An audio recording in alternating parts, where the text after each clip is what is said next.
Medicine discussion ক্লাসে আপনাদের সকলকে জানাচ্ছি অনেক অনেক শুভেচ্ছা এবং স্বাগতম। আমাদের ক্লাসটির পরিচালনা আছেন আমাদের সকলের শ্রদ্ধাভাজন এবং প্রিয় জনাব নাজমুল ইসলাম স্যার, এবং সঞ্চালনায় আজকে আছি আমি রেহানা পারভিন পদ্মা, গাজীপুর থেকে।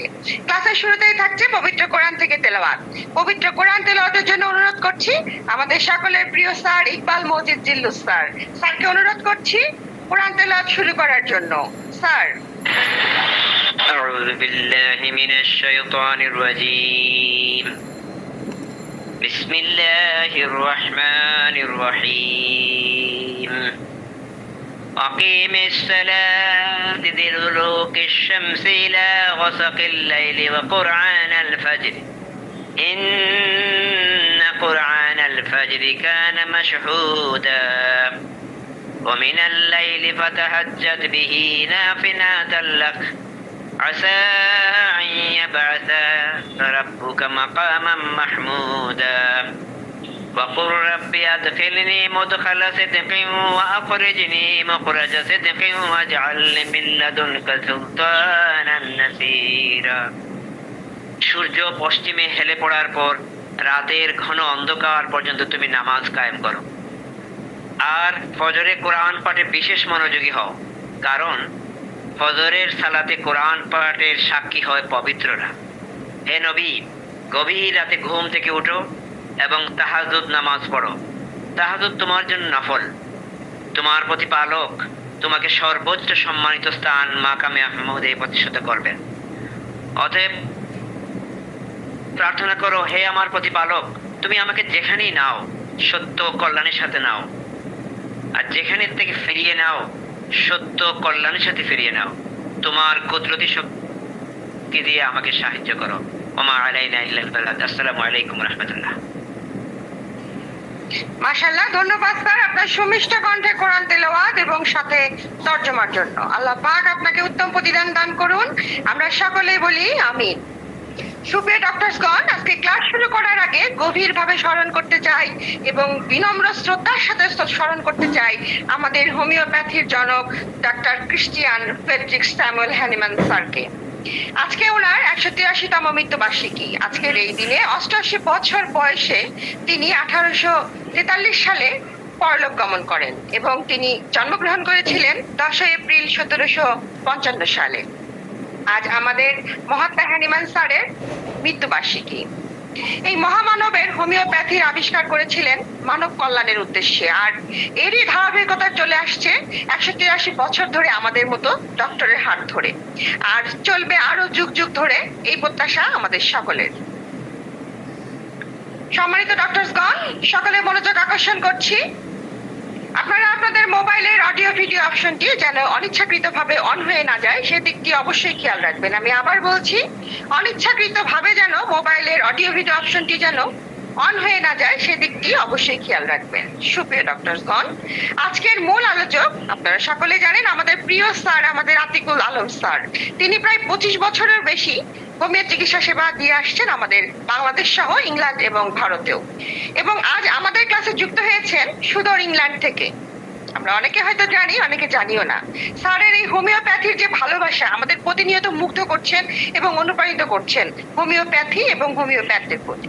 হোমিও শিক্ষা গ্রুপের তরফ থেকে স্যারকে আবারও অশেষ ধন্যবাদ এবং অভিনন্দন। শত ব্যস্ততার মাঝেও স্যার আমাদের জন্য সময় বের করেছেন। আল্লাহ পাক স্যারকে নেক হায়াত দান করুন। আমরা সকলে আরো একবার বলি আমিন। কথা না বাড়িয়ে ক্লাসটি শুরু করছি। আজকের আলোচনার বিষয় homeopathy in trauma and accident. Be aware, be prepared, be confidence. শ্রদ্ধেয় জনাব আতিকুল আলম স্যারকে অনুরোধ করছি ক্লাসটি শুরু করার জন্য। স্যার। ধন্যবাদ ম্যাম। সবাইকে আজকের এই হোমিও শিক্ষা গ্রুপ থেকে সান্ধ্য আয়োজনে ডক্টর স্যামুয়েল হ্যানিম্যানের এই জন্মদিবসে এই ক্লাসটি আয়োজন করার জন্য অশেষ ধন্যবাদ, এবং আপনারা সবাই সময় করে এসছেন, আপনাদের সময়ের জন্য ধন্যবাদ। আশা করি এই ক্লাস থেকে আপনারা উপকৃত হবেন।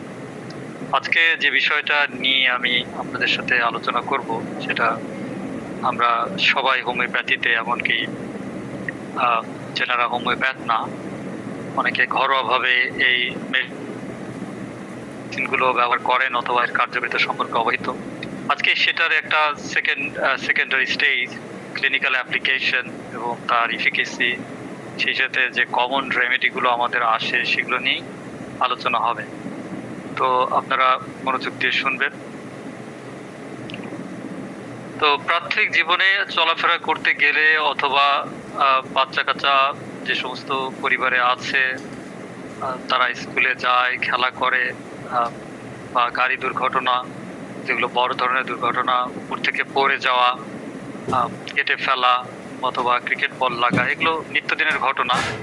অথবা গোড়ালিতে ব্যথা হওয়া, হাঁটতে যেয়ে পা মচকে যাওয়া, যেটা আমরা বলি সিঁড়ি থেকে পড়ে যাওয়া, এই সমস্ত বিষয়, অথবা মাথায় আঘাত পাওয়া, আরো যেটা সিরিয়াস, এগুলো হরহামেশাই হয়।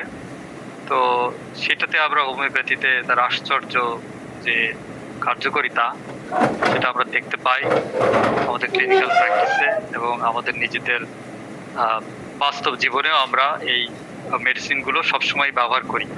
তো আজকে তার আলোকেই ক্লাসগুলো হবে, যে আঘাত এবং দুর্ঘটনা, যত প্রকার আঘাত এবং দুর্ঘটনা হতে পারে, ফার্স্ট এইড থেকে শুরু করে মিডিয়াম এবং অ্যাডভান্সড যে ইনজুরিগুলো, যেগুলো খুব অ্যাগ্রাভেটেড ইনজুরি না, সেগুলো বাদ দিলে আমরা যে ফার্স্ট এইড বা যেগুলো আমাদের ওপিডি স্টাইলে যেগুলো ম্যানেজ করতে পারবো, সেগুলোই আজকে আমি আপনাদেরকে দেখাবো। তো এই স্লাইডগুলো আমি বরাবর রাখি। যারা ক্রিটিক্যাল হেলথের অধীন যারা আঘাতপ্রাপ্ত হবে, তাদের নিশ্চয়ই প্রগনোসিস ভালো হবে না, এটাই বলা এটার উদ্দেশ্য।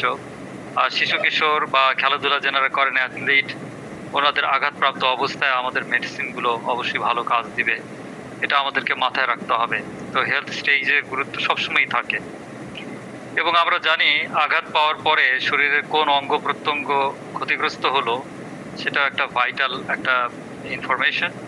তো সাধারণত চর্ম বা উপরিভাগে বা পেশি বা তন্তুতে আঘাত পেলে, সেটা এক্সটেরিয়র পার্ট, সেগুলোতে সেরকম জীবন সংঘাত কোনো ব্যাপার হয় না। কিন্তু কেউ গাড়ি অ্যাক্সিডেন্টে মাথায় আঘাত পেয়েছে, সেখানে সেন্ট্রাল নার্ভাস সিস্টেম ড্যামেজ হওয়ার সম্ভাবনা থাকে, সেই সাথে চোখেও আঘাত লাগতে পারে এবং তার অনেক রকম কমপ্লিকেশন হতে পারে, নিউরোলজিক্যাল কমপ্লিকেশন, সেটা গুরুত্বপূর্ণ। কাজেই ট্রমা এবং অ্যাক্সিডেন্টের আমরা যে হোল স্পেকট্রামটা পাই, যে স্পেকট্রামটা দেখি, সেটাতে exterior surface of the body, connective tissues and vital organ সবই কিন্তু আঘাতপ্রাপ্ত হতে পারে। তো আমি আগেও আপনাদের সাথে আলোচনা করেছি যে অ্যাকিউটকে অ্যাকিউট হিসেবে নিতে হবে, অ্যাকিউটে কেস টেকিংটা আলাদা। এটা আপনাদের সাথে আমার তৃতীয় ক্লাস। আমি প্রথম ক্লাস থেকে বলে এসেছি যে ফিভার ম্যানেজমেন্ট ব্লুপ্রিন্ট এবং ডোজ অ্যান্ড পোটেন্সিতে বলে এসেছি যে আমরা সবসময় অ্যাকিউটকে অ্যাকিউট হিসেবে নিতে হয়। তো ট্রমা বা অ্যাক্সিডেন্ট সেগুলো সবসময় অ্যাকিউট সিচুয়েশন। তো সেখানে কজেশনটাই মূল। কজেশনটা আমরা আগেই বলে নিলাম যে কোনো প্রকার ইনজুরি, সেটা হতে পারে উপর থেকে পড়ে গেছে, ক্রিকেট বল লেগেছে, গাড়ি অ্যাক্সিডেন্ট করেছে, কেটে গেছে, অথবা অন্য যে কোনো প্রকার আঘাত, স্নায়বিক আঘাত। তো সেখানেও আমাদের সবসময় সেন্সেশন, মোডালিটি এবং কনকমিটেন্ট এটা আমাদেরকে নিতে হবে। আমরা ক্রনিক ডিজিজ আজকে আলোচনা করছি না, এটা আজকে ক্রনিক ডিজিজের এটা স্কোপ না, আঘাত এবং ইনজুরি। কিন্তু কিছু কিছু ইনজুরি যখন পুরনো হয়ে যায়, 5 বছর 10 বছর আগে পাওয়া, এবং কেস টেকিং এর সময় আমরা যদি তার রিলেশন দেখতে পাই যে পার্সন বা পেশেন্ট এখনো সেই মানে আঘাত বা ইনজুরির সাক্ষ্য বহন করে চলেছে এবং তার যে সিমটম কমপ্লেক্স উনি দেখাচ্ছেন, সেগুলো আর কিছুই না, পুরনো আঘাতের পাস্ট হিস্ট্রি অফ ইনজুরির ফল, তখন কিন্তু আমরা সেই জিনিসগুলো পাস্ট হিস্ট্রিতে আমাদেরকে বিবেচনায় নিতে হবে। তো সবসময় যেটা আপনাদেরকে বলি যে একটা কেস সলভ করার জন্য অনেক রকম এন্ট্রি পয়েন্ট হয়, আমরা ইটিওলজিটাকে বেশি গুরুত্ব দিব আঘাতের ক্ষেত্রে, এবং পিকিউআরএস এবং স্টিয়ার অফ অ্যাকশনকে আমরা বেশিরভাগ এই ধরনের কেসগুলোতে সবসময় গুরুত্ব দিব। এবং আঘাত পাওয়ার কোন অংশে আঘাত পেয়েছে, ফিজিক্যাল প্লেনে যদি আঘাত পায়, সেগুলো খুব সহজেই আমরা ম্যানেজ করতে পারি। কিন্তু যখন মানসিক ট্রমা হয়, যেমন একটা নারী পেশেন্ট, তাকে রেপ করা হয়েছে, আজকাল আপনারা দেখছেন বলৎকার, রেপ, এগুলো দেশে একেবারে মিডিয়াতে ছড়িয়ে পড়ছে, সেখানে কিন্তু ডিপ সিটেড মেন্টাল বা ইমোশনাল ট্রমা এটাও কিন্তু ইনফ্লিক্টেড হতে পারে। তাহলে ট্রমা বা অ্যাক্সিডেন্ট যেমন সেটা একটা অ্যাকিউট দুর্ঘটনা, গাড়ি অ্যাক্সিডেন্ট, ঠিক তেমনি আবার একটা মেয়েকে একদল দুর্বৃত্ত রেপ করলো, সেটাও কিন্তু একটা মারাত্মক রকম মানসিক আঘাত বা মানসিক দুর্ঘটনা। কাজেই এই সিমটম কমপ্লেক্সে দুই প্লেনেই গুরুত্ব আছে, depending on the case aetiology, কি কারণে তার এই সমস্যা হচ্ছে বা কি কারণে সে এখানে এসছে আপনার কনসাল্টিং রুমে। সেখানেই আমরা ফিজিক্যাল প্লেনে যদি আঘাত পাই, স্কিন এবং আউটার সারফেসে মাস্কুলোস্কেলিটাল সিস্টেমে আঘাত পেলে সেটা তার গুরুত্বটা বা লাইফ জীবন সংঘাতপূর্ণ নয়, জীবন নাশের মতো নয়। ঠিক তেমনি কেউ যদি গ্ল্যান্ডে আঘাত পায়, যেমন টেস্টিসে আঘাত পেলেও একটা ছেলে বল খেলতে যেয়ে সেটার কিন্তু গুরুত্ব কিন্তু বেড়ে যাবে। ঠিক তেমনি ব্রেইনে আঘাত পেয়ে অজ্ঞান হয়ে গেছে, নাক দিয়ে রক্ত পড়ছে, সেখান থেকে তার নানা রকম সমস্যা, সেটার গুরুত্ব কিন্তু আরেক রকম। আবার আঘাত পাওয়ার পর থেকে তার মানসিক মেকআপ চেঞ্জ হয়ে গেছে, সুইসাইডাল জীবনের প্রতি আগ্রহ হারিয়ে ফেলছে, সহজেই রেগে যাচ্ছে, সেগুলো কিন্তু ভিন্ন ভিন্ন অ্যাঙ্গেলে গুরুত্ব পাবে। পাশাপাশি মেন্টাল প্লেনে যখন loss of memory because of concussion to the head, অথবা তার অ্যাগ্রেসিভ বিহেভিয়ার চেঞ্জ হয়ে গেছে, অথবা সে নিজেকে চিনতে পারছে না, তার পরিচিত জিনিসগুলো ভুলে যাচ্ছে, সেটাও কিন্তু একটা একই রকম গুরুত্ব বহন করে। তাহলে আমরা দেখলাম ট্রমা বা অ্যাক্সিডেন্ট যদিও এটা শুনতে খুবই সরল রৈখিক, কিন্তু বাস্তবিক পক্ষে হোমিওপ্যাথিক দৃষ্টিকোণ থেকে আমাদের এই mental plane, emotional plane and physical plane, এই তিনটা প্লেনেই এর একটা লং লাস্টিং একটা ডোমিনো এফেক্ট পড়তে পারে। হোমিওপ্যাথিতে যে জিনিসটা সবসময় আমাদেরকে মনে রাখতে হবে, বারবার এই জিনিসগুলো আলোচনা করতে হবে, যে কোনো কেস সলিউশনের জন্য আমাদেরকে সবগুলো ডিপার্টমেন্ট থেকেই নিতে হয়।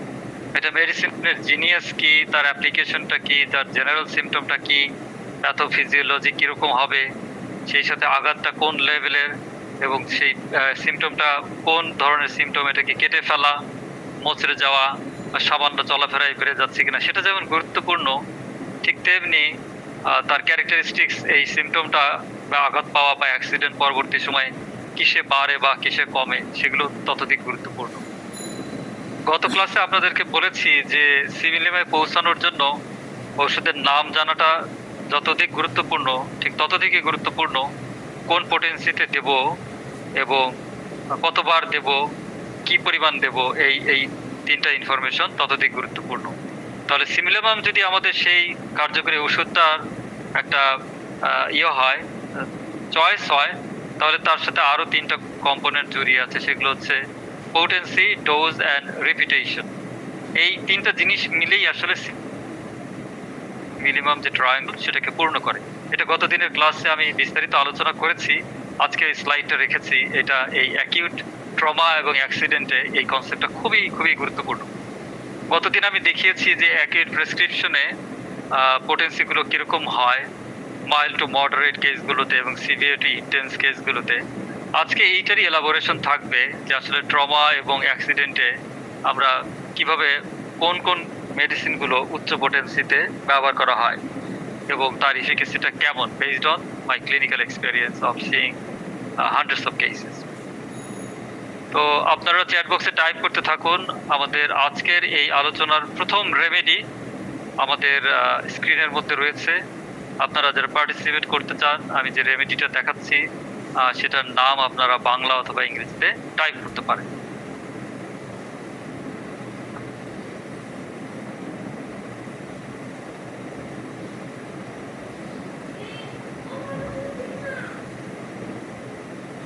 আচ্ছা, আজকের এই আলোচনার যে প্রথম যে রেমেডিটা আমরা সর্বাধিক গুরুত্ব দেব, সেটা আমাদের বহুল পরিচিত, বহুল প্রচলিত ফার্স্ট এইড ম্যানেজমেন্টে, সেটা ক্যালেন্ডুলা। ক্যালেন্ডুলা ছাড়া আর অন্য কিছু না। তো ক্যালেন্ডুলা ব্যবহার করেননি এরকম হোমিওপ্যাথ কমই পাওয়া যাবে। চেম্বারে ক্যালেন্ডুলা রাখতে হয়, এমনকি যারা হোমিওপ্যাথি প্র্যাকটিস করেন না কিন্তু নিজেদের প্রয়োজনেও বাসাতে রাখতে হয়। সেটা ক্যালেন্ডুলা ক্রিম হোক, ক্যালেন্ডুলা ওয়াইন্টমেন্ট হোক, অথবা ক্যালেন্ডুলা আপনার পোটেন্সিতে হোক, অথবা মাদার ডাইলিউশনে হোক, মোলারিস্ট হোক। আমরা এর ব্যবহার যুগ যুগ ধরে আমরা দেখে এসেছি ছোটবেলা থেকে, এমনকি হোমিওপ্যাথিতে আসার আগেও আমরা এর দেখেছি এর কার্যকারিতা। তো টিস্যুস যেগুলো ল্যাসারেটেড হয়ে গেছে বা কেটে গেছে, যেখানে ছড়ে গেছে চামড়াটা, ল্যাসারেশন মানে চামড়াটা ছড়ে যাওয়া, কেটে ফেলা মানে কাট হওয়া, আর উন্ড, ওপেন উন্ড যেখান থেকে রক্ত বেরোচ্ছে। তো ক্যালেন্ডুলার ওয়ান অফ দি অ্যাপ্লিকেশন হচ্ছে যে ক্যালেন্ডুলা প্রমোটস দি হেলদি উন্ড হিলিং। অর্থাৎ যখন কেটে গেছে সেটা তো naturally body repair mechanism activate করে ফেলেছে, বডি আস্তে আস্তে সেটাকে রিপেয়ার করবে। কিন্তু আমরা যখন ক্যালেন্ডুলা প্রয়োগ করি সেই রিপেয়ার প্রসেসটা মানে অ্যাক্সেলারেটেড হয়। যে ঘাটা শুকাতে, কাটা ঘাটা শুকাতে হয়তো 1 মাস 2 সপ্তাহ লাগবে, আমাদের ক্যালেন্ডুলা প্রয়োগের ফলে দেখা যাচ্ছে যে সেটা খুবই অতি অল্প সময়ে সেই ঘা বা সেই কাটাগুলো আস্তে আস্তে ম্যানেজ হয়ে যাচ্ছে। ক্যালেন্ডুলা অনেকে শুধুমাত্র অ্যাটোপিক অ্যাপ্লিকেশন, এক্সটার্নাল অ্যাপ্লিকেশন হিসেবে ব্যবহার করেন, কিন্তু আপনাদের বললে চলবে না, ক্যালেন্ডুলা কিন্তু পোটেন্সিতে দিয়ে আরো ভালো ফল হয়। যেমন কারো যদি ডিপ কাট হয়েছে, যেখানে সেলাই লাগছে, আপনি ক্যালেন্ডুলা 200C কয়েকটা পোটেন্সি দিলে আপনি দেখবেন সেই কাটগুলো কত দ্রুত হিল হয়ে যাচ্ছে এবং সুন্দরভাবে সেই অংশগুলো, কাটা অংশগুলো জোড়া লেগে যাচ্ছে। তো ক্যালেন্ডুলার এই ব্যবহারটা সাথে তাহলে আমরা বললাম যে যেখানে exterior surface of the skin, outer surface of the skin ছড়ে গেছে, ল্যাসারেশন হয়েছে, ছিলে গেছে, হিচড়ে গেছে, এরকম আর কি, কেটে গেছে, অথবা এত বেশি কেটে গেছে যে প্রচুর রক্তপাত হচ্ছে, তখন সেলাই দেওয়ার পরে সেই জায়গাগুলো হিল হতে যেখানে সেলাই লাগে অনেক সময়ের প্রয়োজন হয়, কোনো কোনো ক্ষেত্রে কয়েক সপ্তাহ লাগতে পারে, depending on of course patient age. যারা ইয়াং গ্রুপ তাদের হয়তো তাড়াতাড়ি, বা যারা ভাইটালিটিতে খুব ভালো তাদের শরীর অতি দ্রুত ম্যানেজ করে ফেলে। কিন্তু যারা compromise, immune compromise, diabetic patient অথবা সিনিয়র সিটিজেন যারা, ওনাদের কিন্তু অনেক বেশি সময় লাগতে পারে।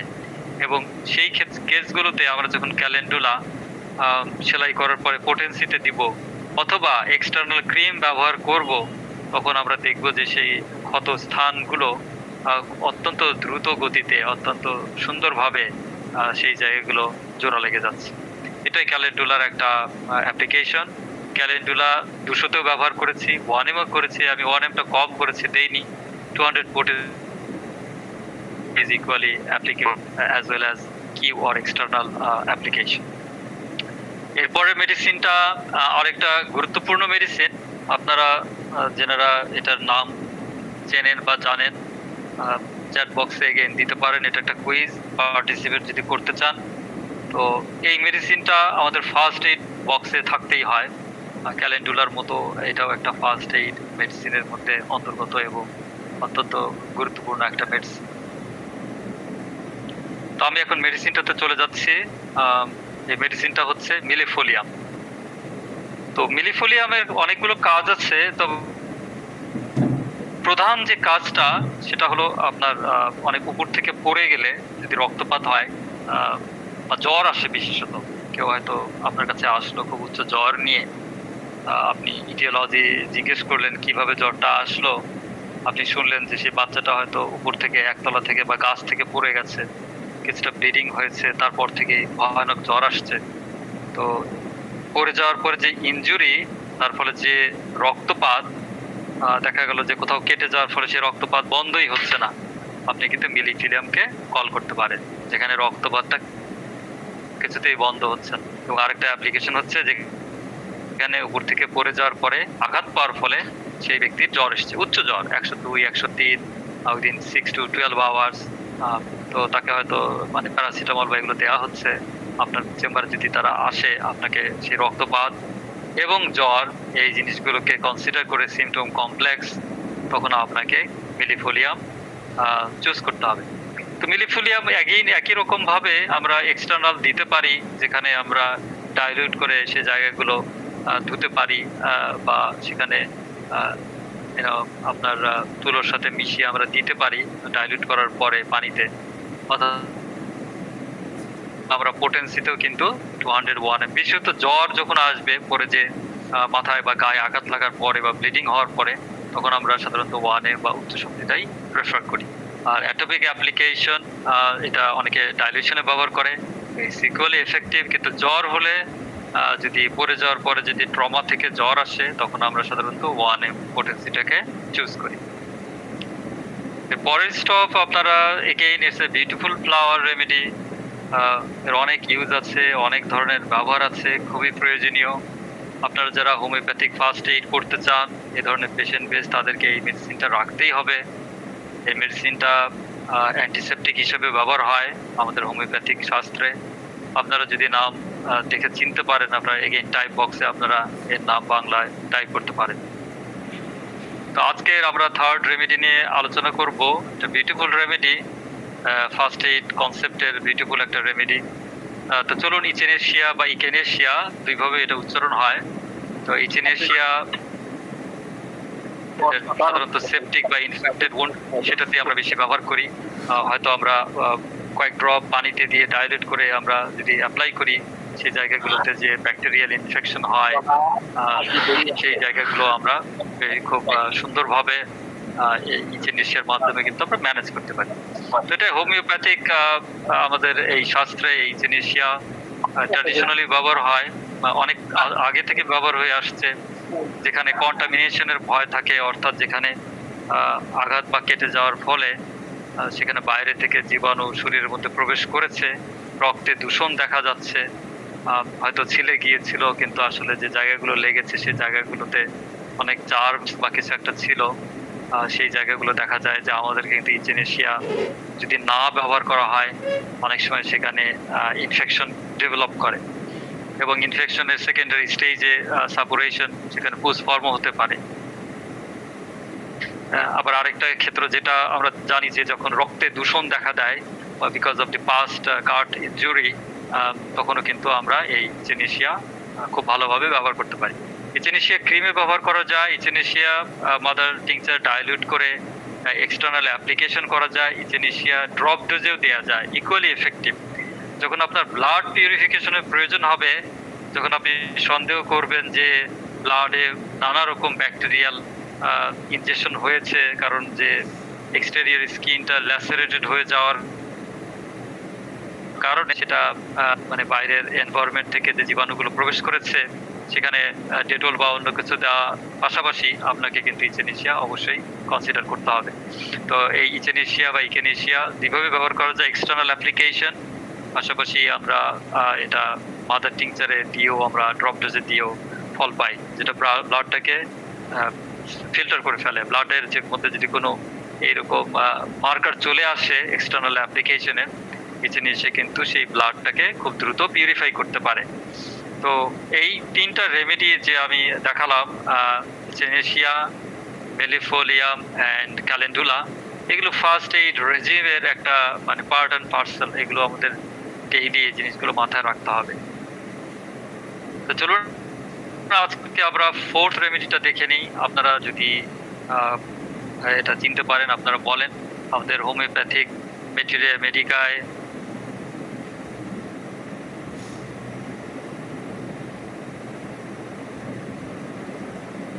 অথবা যারা হোমিওপ্যাথির ভক্ত, এমন কাউকে পাওয়া যায় মেডিসিনটা ব্যবহার করেননি, এমন কাউকে আমরা পাবো না। তো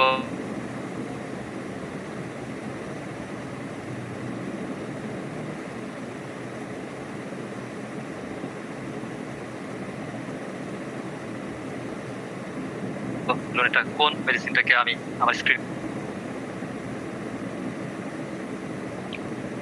আমাদের সবার পরিচিত এবং সবার প্রিয় রেমেডি, এবং মহাত্মা হ্যানিম্যানের যতগুলো কন্ট্রিবিউশন আছে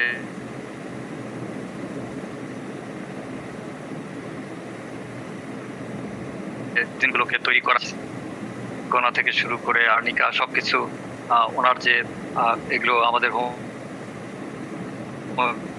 ঠিক আজকে ওনার শুভ জন্মদিনে আমি ওনাকে আবার স্মরণ অন্তর্ভুক্ত করতেছি। যে আর্নিকা মন্টানা ব্যবহার করেননি এরকম হোমিওপ্যাথজন পাওয়া যাবে না। ঠিক তেমনি একজন সাধারণ মানুষ যিনি হোমিওপ্যাথির সাথে সরাসরি প্রফেশনে জড়িত না, তিনিও আর্নিকার দ্বারা উপকৃত হননি। এরকম পরিবার আমাদের পাক ভারত উপমহাদেশ ম্যানেজমেন্টে প্রচুর।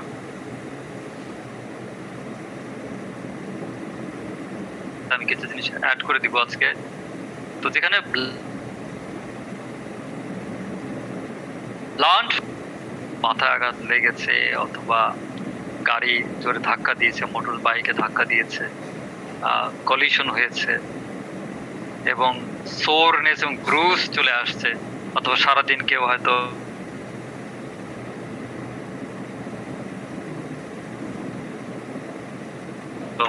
as if the whole body is beaten, তো হচ্ছে কায়িক পরিশ্রম মনে হবে সারা গা হাত পা মনে হচ্ছে যে কেউ এই ক্ষেত্রে এক্সিট হয়েছে, মারাত্মক দূরে আঘাত লেগেছে, হাতুড়ি দিয়ে কেউ কাউকে ক্রিকেট বল দিয়ে ধরতে যেয়ে আঘাত লেগেছে, অথবা গাড়ি এসে ধাক্কা দিয়েছে। আপনার এটা প্রতিদিনই আপনারা এটা পাবেন। শুরুতেই বলেছি যে কোনো নারীকে যদি ধর্ষণ করা হয় এবং ছেলেরাও আজকাল ধর্ষিত হচ্ছে বাংলাদেশে, এর যে মেন্টাল ট্রমা, এটার যে মনোজগতের যে আঘাত, এটা কিন্তু লাইফ লাস্টিং। তো ইনিশিয়াল স্টেজে আমরা এই সমস্ত কেসে আমরা কিন্তু সবসময় উচ্চ শক্তি আর্নিকার প্রয়োজন হয়। শারীরিক ইনজুরিতে এবং মানসিক যে হঠাৎ করে যে ব্লো, হঠাৎ suddenness is the theme of arnica. সেটা হোক সে মেয়েটাকে রেপ করা হলো, অথবা তাকে একটা ছেলেকেও এরকম যদি অত্যাচার করা হয় তাদের ক্ষেত্রে, আবার কেউ গাড়ির দুর্ঘটনার শিকার হয়েছে, অর্ধমৃত, এরকম ক্ষেত্রে কিন্তু আমরা আর্নিকাকে সবসময় স্মরণ করব। এবং ব্রেইন ইনজুরিতে আমরা আর্নিকাকে সবসময় স্মরণ করব। আমার রিসেন্ট দুটো কেস আমি বলেই আর্নিকা আমি ক্লোজ করে দিব, কারণ আর্নিকা আপনারা সবাই জানেন।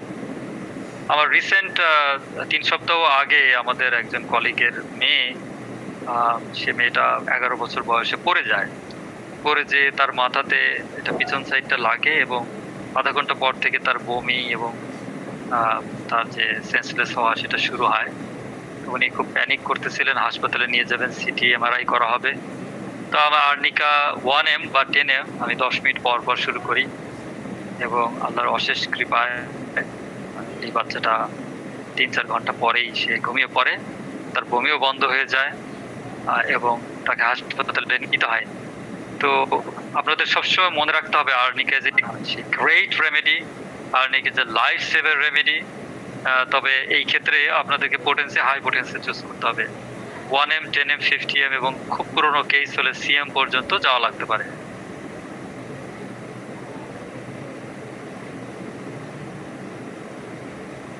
আমি 1M এর নিচে আর্নিকা ব্যবহার করি না। আমি রেকমেন্ড করি আর্নিকা পরীক্ষা করতাম, আর যত সময় গিয়েছে আর্নিকা আসলে উচ্চ শক্তিতে এই সবচেয়ে ভালো ফল দেয় এবং স্প্লিট ডোজে ঘন দেওয়ার মাধ্যমে এই মেডিসিনটা তার অ্যাকচুয়াল যে মানে উপকারিতা সেটা আপনারা দেখতে পাবেন।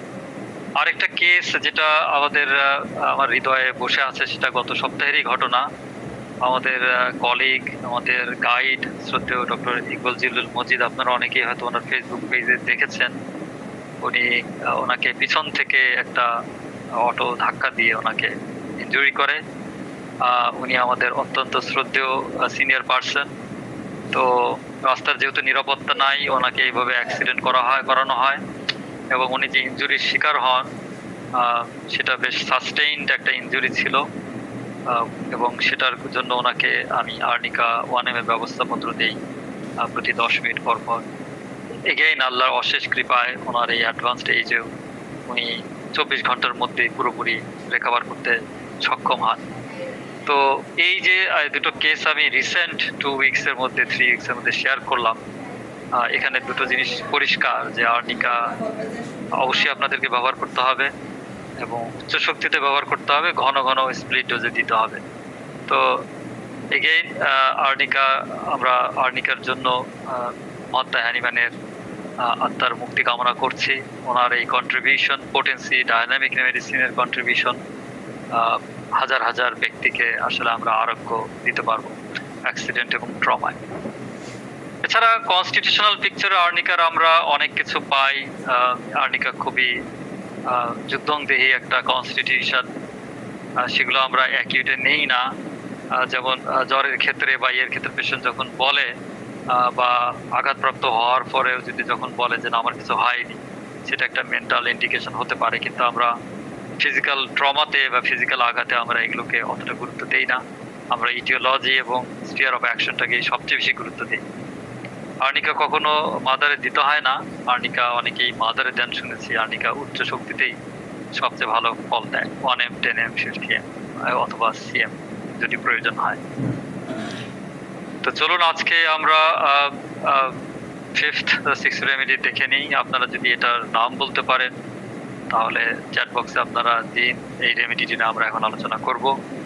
আমাদের ফার্স্ট এইড রেমেডির এটা একটা গুরুত্বপূর্ণ রেমেডি।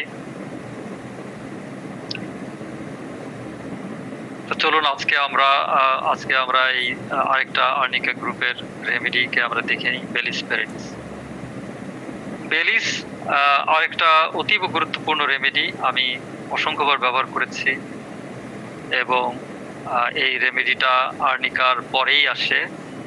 আর্নিকা যদি এক্সটেরিয়র পার্টের ইনজুরি হয়, বেলিস তার চেয়ে ডিপ টিস্যু ইনজুরি। কিরকম ভাবে বোঝা গেল?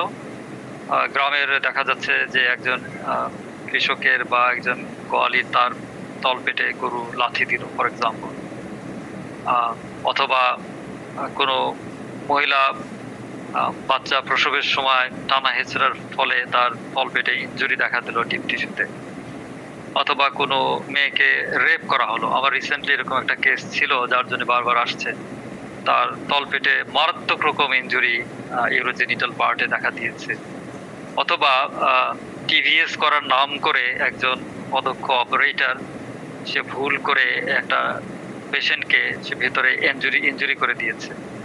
এই যে 3 থেকে 4টা স্ফিয়ার অফ অ্যাকশন বললাম, এগুলো আমাদের নিত্যদিনের ঘটনা। তো বেলিস পেরেনিস অত্যন্ত কার্যকরী একটা ঔষধ, যেটা ডিপ টিস্যু ইনজুরি আমরা বলি, বিশেষত তলপেটের ইনজুরি, যেখানে অত্যন্ত মারাত্মক রকম একটা সমস্যার একটা বিষয় হতে পারে। সেটা কোনো মেয়েকে রেপ করা হয়েছে, অথবা আরেকটা কেস হতে পারে যে কোনো মেয়ে নতুন বিয়ে হয়েছে, এরকম কিছু আমরা সেখানেও সেই নারীদের কোনো অসুবিধা হয় ফার্স্ট টাইম, তখনও কিন্তু আমরা বেলিস পেরেনিস ব্যবহার করতে পারি।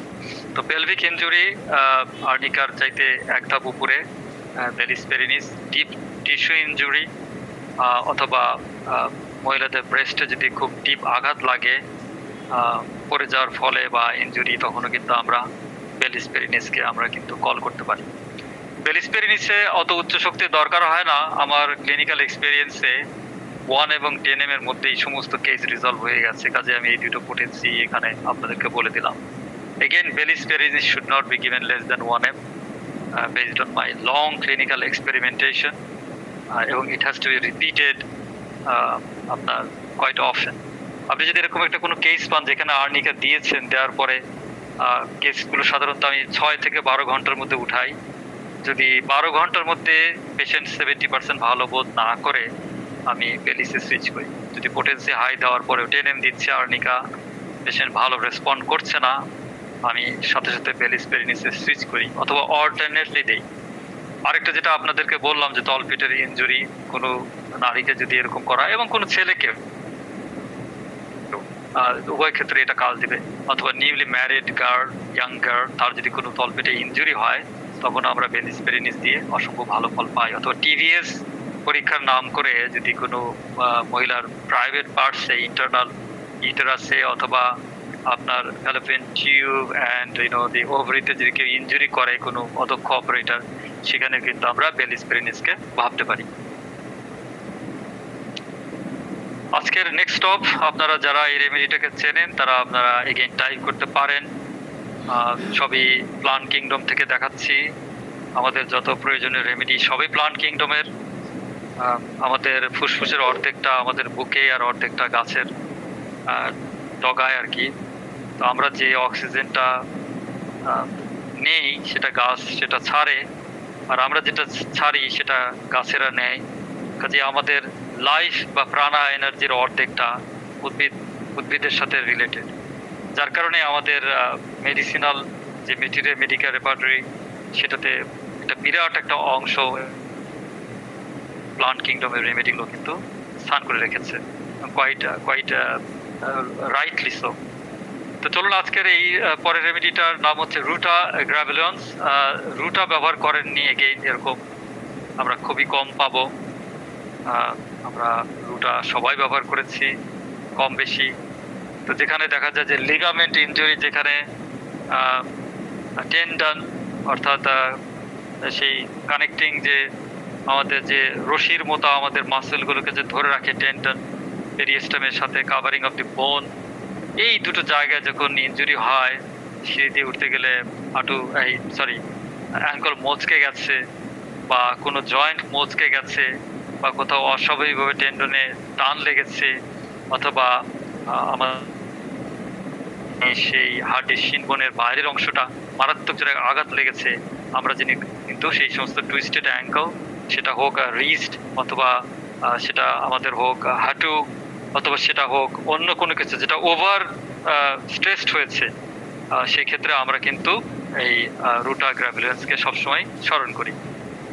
তো এছাড়া আমরা রুটের আরেকটা ব্যবহার পাই যখন চোখে অতিরিক্ত কম্পিউটার বা স্ক্রিন টাইমের কারণে যখন চোখ একেবারে মানে টায়ার্ড হয়ে গেছে, ওভার স্ট্রেসড হয়ে গেছে, সেখানে কিন্তু আমরা রুটার খুব চমৎকার একটা ব্যবহার পাই। তো আজকের আলোচনার জন্য লিগামেন্ট ইনজুরি, যেখানে আপনি আর্নিকা দিয়ে এক ডোজ দিয়েছেন, দেওয়ার পরে দেখলেন যে আসলে এই বাচ্চাটার যে ইনজুরিটা হয়েছে এটা মূলত পায়ে একটা তার টেন্ডনেই এটা টান লেগেছে বা মচকে গেছে, যেটা আমরা বাংলা বলি sprain, in English sprain and strain. তো তখন কিন্তু আমাদেরকে আর আর্নিকা থাকলে চলবে না, আমাদেরকে অতি দ্রুত রুটাতে সুইচ করতে হবে। এবং রুটা 1M এর নিচে আমি কখনো দেই না, 1M সবচেয়ে ভালো ফল পাওয়া যায়। যদি দরকার হয়, যাদের সাধারণত লাম্বার যাদের হয় ইনজুরি হয়, তখন আপনি বা অথবা লিগামেন্ট খুব মারাত্মক রকম ড্যামেজ হয়ে গেছে, আপনি কিন্তু অন্য হায়ার পোটেন্সিও দিয়ে দেখতে পারেন পরবর্তীতে। এরপরে রেমেডি আজকে আরেকটা খুবই অতীব গুরুত্বপূর্ণ। এই রেমেডিটা একটা পলিক্রেস রেমেডি, আমরা সবাই কম বেশি ব্যবহার করি। তো আজকের আলোচনার জন্য এই রেমেডিটা রেখেছি, কারণ এই রেমেডিটা আমি ব্যবহার করে ভালো ফল পাই, এই কারণে রেখেছি। যারা যারা এই রেমেডিটার নাম জানেন তারা চ্যাট বক্সে দিতে থাকুন। তো চলুন আজকে আমরা পরের রেমেডিটাকে জেনে নিই। রাস্ট টক্সিকোডেন্ড্রন। রাস্টক্স ব্যবহার করেননি এরকম কাউকে পাবো না আমরা। হোমিওপ্যাথ মানেই রাস্টক্স এবং আমাদের ওপিডি মানেই রাস্টক্সে ভরপুর। অ্যাকিউট হোক, ক্রনিক হোক অথবা এই ইনজুরি হোক, রাস্টক্সকে আমাদেরকে সবসময় স্মরণ রাখতে হবে। রাস্টক্সের সবচেয়ে ভালো যদি আমরা বুঝতে চাই, সেটার উদাহরণটা এরকম হবে যে কেউ কখনো ব্যায়াম করেনি, হঠাৎ করে সে জিমনেশিয়ামে জয়েন করে সে 50 কেজি ওজন সে ডাম্বেল বা বারবেল ওঠানোর চেষ্টা করলো।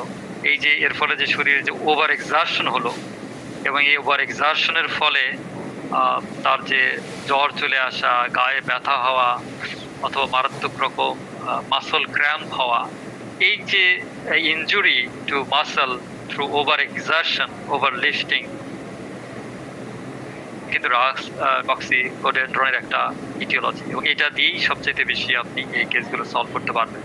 এছাড়া রাস্টক্সের আরেকটা আছে, কেউ হেভি লোড ক্যারি করছে বা খেলছে বৃষ্টিতে ভিজে, কেউ গুড়ি বৃষ্টি হচ্ছে তার মধ্যে ফুটবল খেলছে, তারপরে জ্বর আসলো এবং সারা গায়ে অত্যন্ত ব্যথা, সেক্ষেত্রে আমরা সবাই টক্সিকোডেন্ড্রনকে স্মরণ করি। তো again muscle and ligament injury, সেখানে অনেক কিছু থাকতে পারে। Aggravation, first motion, better by continued motion, যেগুলো আমরা রাস্টক্সের একদম পার্ট অ্যান্ড পার্সেল সিমটম বলি। রেস্টলেসনেস থাকতে পারে, আমরা এটাও জানি। কিন্তু ইটিওলজি ওভার এক্সারশন থেকে যখন muscle cramp, muscle pain, muscular pain, অথবা বৃষ্টিতে ভিজে কেউ ভারী কিছু নিয়ে যাচ্ছে কোথাও, অথবা বৃষ্টির মধ্যে খেলছে বা অত্যন্ত কায়িক পরিশ্রম করছে, কয়েক মাইল হেঁটেছে, তারপরে যে সমস্যাগুলো দেখা দেয়, সেক্ষেত্রে আমরা রাস্টক্স 200 এবং 200 যদি আপনারা যদি কম ফল পান তখন 1M চিন্তা করতে পারেন।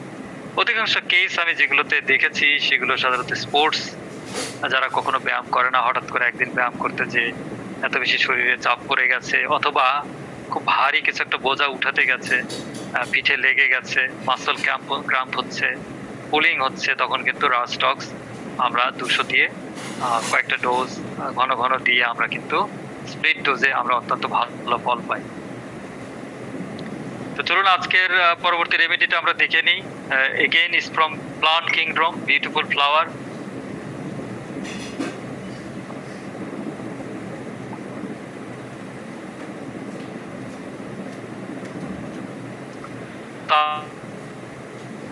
আমি একটু আগে বলেছি যে আমাদের নিঃশ্বাসের অর্ধেক যন্ত্র গাছের পাতাতে। তো গাছের সাথে আমাদের হিউম্যান এক্সিস্টেন্সের পার্ট অ্যান্ড পার্সেল। যদি গাছ যদি নিঃশ্বাস না নিত, আমরা কখনোই বেঁচে থাকতে পারতাম না, কারণ অক্সিজেন তৈরি হয় গাছের পাতাতে ক্লোরোফিল সংশ্লেষণের মাধ্যমে। তো সেই গাছকে আমরা যেগুলো ভেষজ, সেগুলো থেকে আমরা প্রয়োজনীয় সমস্ত ঔষধ ইনক্লুডিং ফার্স্ট এইড, আমাদের এই জিনিসগুলো আমাদের প্রকৃতির মধ্যেই বিদ্যমান। Beautiful flower. Let's have a look at the next remedy. Ledum palster puncture wound. পোকা কামড় দিয়েছে, হুল ফুটিয়েছে, পেরেক ঢুকে গেছে, এবং কোল্ড অ্যাপ্লিকেশনে যদি বেটার ফিল করে, হ্যাঁ, কোল্ড অ্যাপ্লিকেশন অর্থাৎ ঠান্ডা পানি, বরফ বা ঠান্ডা শেক, এটা যদি আমরা পাই, বা ব্যথার ধরনটা যদি অ্যাসেন্ডিং হয় অর্থাৎ অ্যাঙ্কল থেকে উপরের দিকে ওঠে এবং ঠান্ডা প্রয়োগে, ঠান্ডা পানি বা নর্মাল পানি দিলেও ভালো বোধ করে, তখনই আমরা লেডামকে স্মরণ করি। পাংচার উন্ড যেটা অনেকের যেটা হয় যে অনেকের যাদের সি সেকশন করা হয়, সেখানে আপনারা জানেন যে জেনারেল অ্যানেস্থেসিয়া দেওয়া হয় না, সেখানে আমরা স্পাইনেই আমরা পাই, সেখানেই সাধারণত করা হয় যে ইনজেকশনের মাধ্যমে যে স্পাইনের যে লোকাল যে অ্যানেস্থেসিয়া দেওয়া হয়, সেই প্রসিডিওরটা আপনারা অনেকেই পাবেন। এবং আপনি একটা কেস নিয়ে যদি দেখেন সেই নারীর 3টা থেকে 4টা সি সেকশন হয়েছে এবং হিস্ট্রি অফ আপনার এই যে আপনার সি সেকশন, তখন কিন্তু আপনি সেগুলো অনেক সময় অ্যান্টিডিউট করার জন্য লেডামের প্রয়োজন হতে পারে। তো পাংচার উন্ড, পেরেক বিঁধে গেছে, ফুটে গেছে, সেখান থেকে যেন টেটেনাস ডেভেলপ না করে। আগে তো আপনার টেটেনাস ইনজেকশন ছিল না, আমরা কিন্তু লেডামকে স্মরণ করতাম।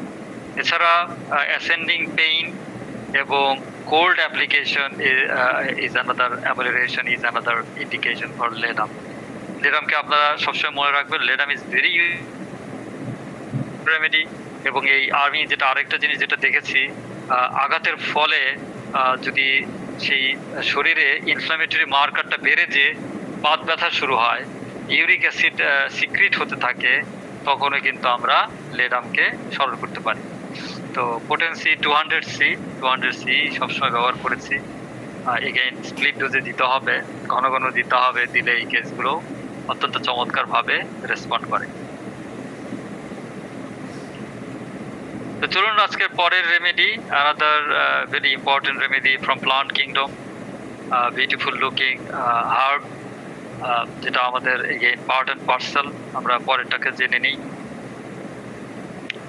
আমাদের সবার প্রিয়, সবার অ্যাডোর্ড একটা মেডিসিন। আমরা এতক্ষণ এক্সটার্নাল ইনজুরি, ফার্স্ট এইড এগুলোকে বলেছি, এখন আমরা বলছি যে যেখানে হাড় যে অ্যাফেক্টেড হবে, হাড় অ্যাফেক্টেড হবে মানে খেলতে যে হাত ভেঙে ফেলেছে, এক্সরে করে দেখা গেল ফ্র্যাকচার হয়েছে, কার অ্যাক্সিডেন্টে ফ্র্যাকচার হয়েছে, মোটর বাইকে ফ্র্যাকচার হয়েছে। তো নিয়মটা হচ্ছে যে আপনারা প্রথমে সেই পেশেন্টগুলোকে বোনটাকে সেট করতে হয়। একটা নিয়ারবাই ক্লিনিকে বা হাসপাতালে নিয়ে যাওয়ার পরে একজন অর্থোপেডিক ডাক্তার, যেনার অভিজ্ঞতা আছে, যিনি এক্সরে দেখে এই জিনিসটাকে ঠিকভাবে সেট করতে পারবেন, সেটা করার পরে যখন প্লাস্টারটা করে দেওয়া হলো, হাড় নিজে জোড়া লাগে। কিন্তু এগেইন যে পেশেন্টগুলো সিনিয়র সিটিজেন বা যাদের 50-60s যে হাড় ভেঙে গেছে, তাদের হাড় জোড়া লাগতে মাসের পর মাস লাগতে পারে। আবার অনেকের হাড়গুলো ঠিকভাবে জোড়া লাগে না, অনেকে স্ক্রু দিয়ে সেই জিনিসগুলো সার্জারি করে যখন টাইটেনিয়াম স্ক্রু দেওয়া হয়, সেগুলো ঠিকভাবে সেগুলো বসে না। এই সমস্ত ক্ষেত্রে এছাড়া হাড়ের যে বহির্ভাগের যে পেরিওস্টাল যে ইনজুরি হয় সেগুলোতে, তো যখনই যে ধরনের ইনজুরি হোক অথবা হাড়টি ভেঙে যাওয়াই হোক, আমরা সিমফাইটামকে এই সমস্ত ক্ষেত্রে আমরা ব্যবহার করতে পারি। তো রুল হচ্ছে যেখানে ফ্র্যাকচার দেখা দেবে, যেটা হাড়টিতে চির দেখা যায়, তখন তো আপনার মানে প্লাস্টার করার দরকার হয় না, হয়তো সেটা এক্সরে প্লেটেই দেখা যাচ্ছে বা এমআরআই দেখা যাচ্ছে। তখন যেটা করতে হয় যে আমরা প্লাস্টার না করে আমরা সিমফাইটাম 30C অথবা 200C আমরা প্রতি 1 সপ্তাহের জন্য দিলে মানে হাড়ের যে টিস্যুগুলো রিজেনারেট করে এই প্রসেসটা অত্যন্ত অ্যাগ্রেভেটেড হয় এবং খুব দ্রুত যে হাড়টা জোড়া লাগতো কয়েক মাসে সেটা দেখা যায় যে এই ডিউরেশনটা অর্ধেক হয়ে গেছে বা অনেক দ্রুত এই জিনিসটা হয়েছে। এই একটা সিমফাইটামের একটা খুব চমৎকার ব্যবহার। সিমফাইটামের আরো অনেক ব্যবহার আছে। সিমফাইটাম আমরা সাধারণত ভেঙে যাওয়া হাড়ে, আমি আগেই বলেছি যে আগে হাড়টা জোড়া দিতে হবে, কারণ হাড়টা যদি ঠিকভাবে সেট করতে পারে এরপরে যেটা আপনি সিমফাইটাম দেন তাহলে ভুল অবস্থাতেই হাড়টা দ্রুত জোড়া লেগে যাবে। তখন দেখা যাবে যে তার আসলে সেই হাত যদি ভেঙে যেয়ে থাকে সেই হাত কিন্তু বাঁকা হয়ে যাবে, অথবা সেই হাত এসে যে জোর পাবে না, সে হাত দিয়ে ভালো করে সে কাজ করতে পারবে না। তো হাড় খুব দ্রুত জোড়া লেগে যাওয়ার জন্য আমরা যে এই প্রসেসটাকে অ্যাগ্রিভেট করার জন্য যে মেডিসিনটা আমাদের হোমিও শাস্ত্রে শতাব্দী ধরে ব্যবহার হয়ে আসছে সেটা সিমফাইটাম অফিশনালিস। এবং এই সিমফাইটাম 30 শক্তিতে অথবা 200 শক্তিতে আমরা সবসময় ব্যবহার করে ফল পাই।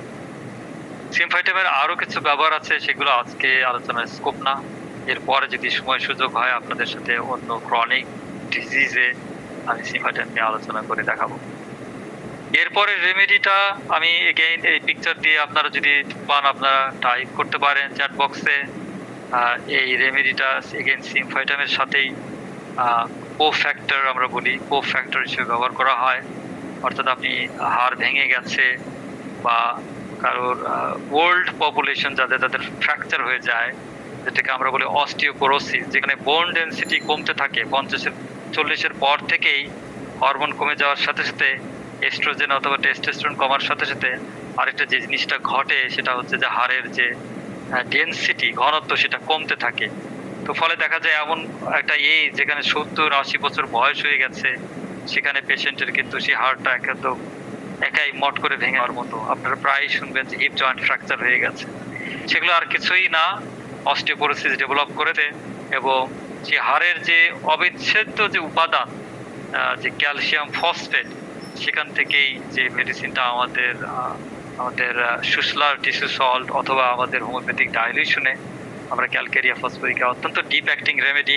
কিন্তু আজকের আলোচনার জন্য আমি এই ইনজুরির সাথে রিলেট করে যে জিনিসটা পাবো, যেখানে উইক বোন থাকবে অর্থাৎ হাড় ভেঙে যাওয়ার পরে রিকভারি যেখানে দরকার হবে এবং ফ্র্যাকচার হওয়ার পরে আমরা সেই জায়গাগুলোকে খুব সুন্দরভাবে রিপেয়ার করার যখন আমরা সিমফাইটাম দিচ্ছি, আমরা কিন্তু ক্যালকেরিয়া ফসফরিকা একটা টিস্যু সল্ট আমরা কিন্তু এই সাপ্লিমেন্টটাকে আমরা চিন্তা করতে পারি।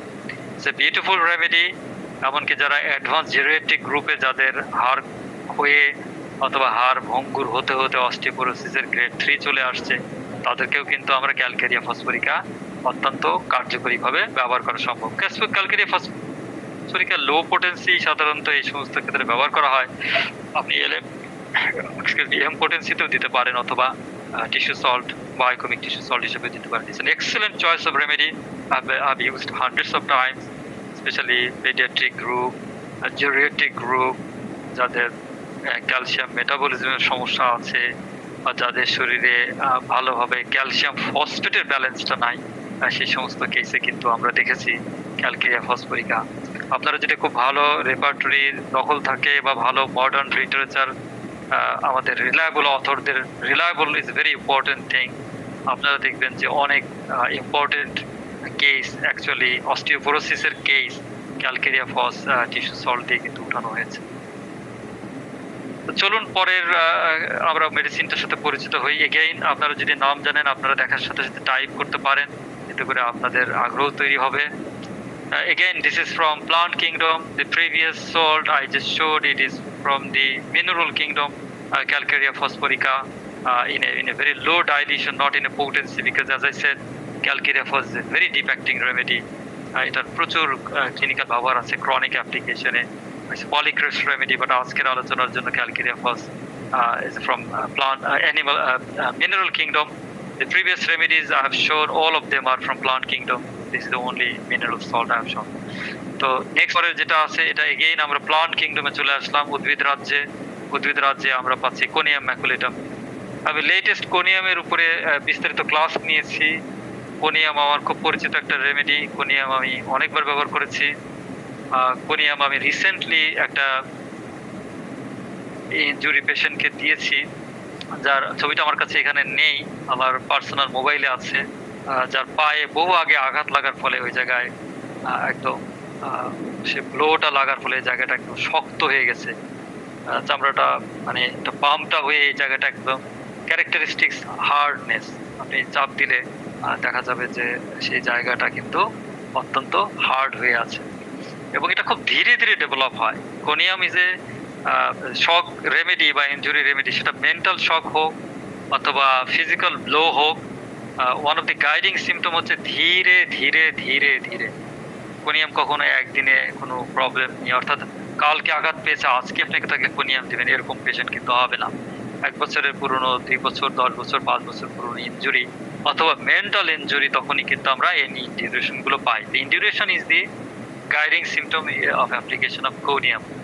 কোনো মহিলা স্তনে আঘাত পেয়েছে, সেখান থেকে একটা চাকা হয়ে গেছে, বহু আগে হয়তো কোনো কিছু একটার সাথে লেগে গেছে, খুঁটির সাথে ধাক্কা লেগেছে বা মোটরসাইকেল থেকে পড়ে গেছে অথবা গরু, যারা গ্রামে যে সমস্ত পেশেন্ট আঘাত করেছে সেখান থেকে কিন্তু এই প্যাথোলজি গুলো ডেভেলপ করতে পারে অ্যাক্সিডেন্টের পর থেকে। তো কোনিয়াম যেমন গ্ল্যান্ডে আঘাত পাওয়ার ফলে, সেটা টেস্টিস হোক আর ম্যামারি গ্ল্যান্ড হোক, ম্যামে হোক, সেটাতে যেমন কার্যকরী, ঠিক তেমনি মাসলে যদি আঘাত পায় এবং সেই জায়গাটা যদি শক্ত হয়ে যায়, আপনি যেখানে ক্যালকেরিয়া ফ্লোর ভাবছেন, আপনি কিন্তু কোনিয়াম ম্যাক্স যদি সেই পেশেন্টের আরো 2-1টা সিমটম মেলে, যেমন ভার্টিগো থাকতে পারে অথবা সে উইডো হতে পারে। এরকম একটা কেস আমি রিসেন্টলি দেখেছি। Slow developing consequence of injury, choice of potency 200 onwards, সাধারণত 200 শক্তিতেই এই কেসগুলো বেশিরভাগ কেস উঠে আসে, এই জন্য আমি 200 শক্তিটা লিখেছি। অনেকে মাদার নিয়ে কথা বলে, কোনিয়াম ইজ এ পয়জন। আপনারা যারা এই মাদার টিংচারে আপনারা অনেক রকম ইন্টারনেট আজকাল ইয়েছেন, এগুলো কিন্তু ইজ ভেরি ডেঞ্জারাস। কোনিয়াম সবসময় পোটেন্সিতে ব্যবহার করার নিয়ম। কোনিয়াম পোটেন্সিতে সবচেয়ে ভালো কাজ দেয়। অনেকে মাদারের কথা বলে, আমি আজকে আপনাদেরকে বলে দিলাম এটা কিন্তু অবশ্যই একটা মারাত্মক রকম বিষ। সো হেমলক পয়জন, এটা পোটেন্সিতে আমরা সবচেয়ে ভালো ফল পাই। Weather is a vertigo, weather is a head injury. এর সাথে আর একটা কাছাকাছি ইমেজের সিকিউটা ভিরোসা, ওটা আজকে আমি কভার করিনি, ওটা নিউরোলজিক্যাল কমপ্লেইন্স মোর অ্যাপ্লিকেবল। সেই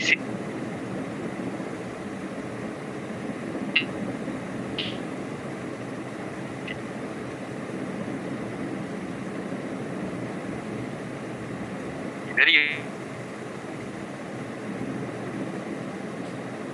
useful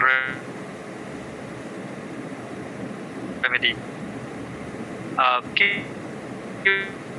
যদি আপনি সেই যেটা আমি অন্য একটা গ্রুপে নিয়েছি, ওই গ্রুপের আর একটা দিলাম। এরপরের রেমেডিটা অনেকটা এরকম, এগেইন এটা not from plant kingdom, is from the mineral kingdom.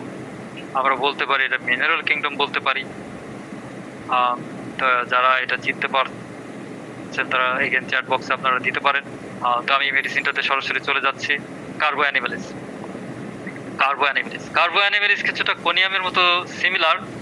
Again chronic induration after trauma, অনেক আগে হয়ে যাওয়া ইনজুরি, সেই ইনজুরিটা যদি সে জায়গাটার সাথে মিল হয়ে যায়, হ্যাঁ, এবং সেই ইনজুরিটা কখনো আপনি হয়তো আর্নিকে দিয়েছিলেন 2-3 বছর আগে, কিন্তু আসলে সেটা রিপেয়ার পুরোপুরি হয়নি, ওই জায়গাগুলো একদম শক্ত হয়ে গেছে, অনেকটা স্কার টিস্যু ডেভেলপ করে ফেলেছে এবং খুব ধীরে ধীরে এই জিনিসটা ডেভেলপ করেছে।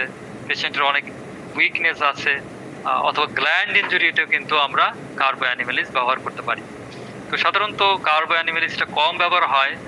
আপনি এরকম কিছু কেস পাবেন ক্লিনিক্যাল প্র্যাকটিসে যেখানে কার্বো অ্যানিমেলিসকে কনসিডার করতে হবে, যেখানে কোনিয়াম সরাসরি আপনি দিতে পারছেন না, কিন্তু ওল্ড ইনজুরি এবং সেই জিনিসটা আস্তে আস্তে ইনডিউরেটেড হয়েছে এবং কিছুটা ব্লুইশ একটা থাকানে কিন্তু আমরা কার্বো অ্যানিমেলিসকে স্মরণ করতে পারি। এরপরের স্টপ এগেইন আমি ফিরে আসছি প্লান্ট কিংডমে। Beautiful flower, it's a beautiful remedy, beautiful. Again আমাদের প্লান্ট কিংডম থেকে আমরা মিনারেল থেকে আবার চলে আসলাম প্লান্টে। কার্বোনিমিলিস থেকে আমরা চলে এসেছি। আপনারা যারা রেমেডিটাকে চেনেন আপনারা চ্যাট বক্সে পার্টিসিপেট করতে পারেন, আর না হলে আমি সরাসরি চলে যাচ্ছি রেমেডিটাতে। হাইপেরিকাম। তো আমরা এতক্ষণ ফিজিক্যাল কমপ্লেইন্টস গুলো বলেছি, টেন্ডনকে বলেছি, মাসল ইনজুরি বলেছি, skin exterior surface laceration of skin বলেছি, আমরা এখন দেখছি হচ্ছে নার্ভ ইনজুরি।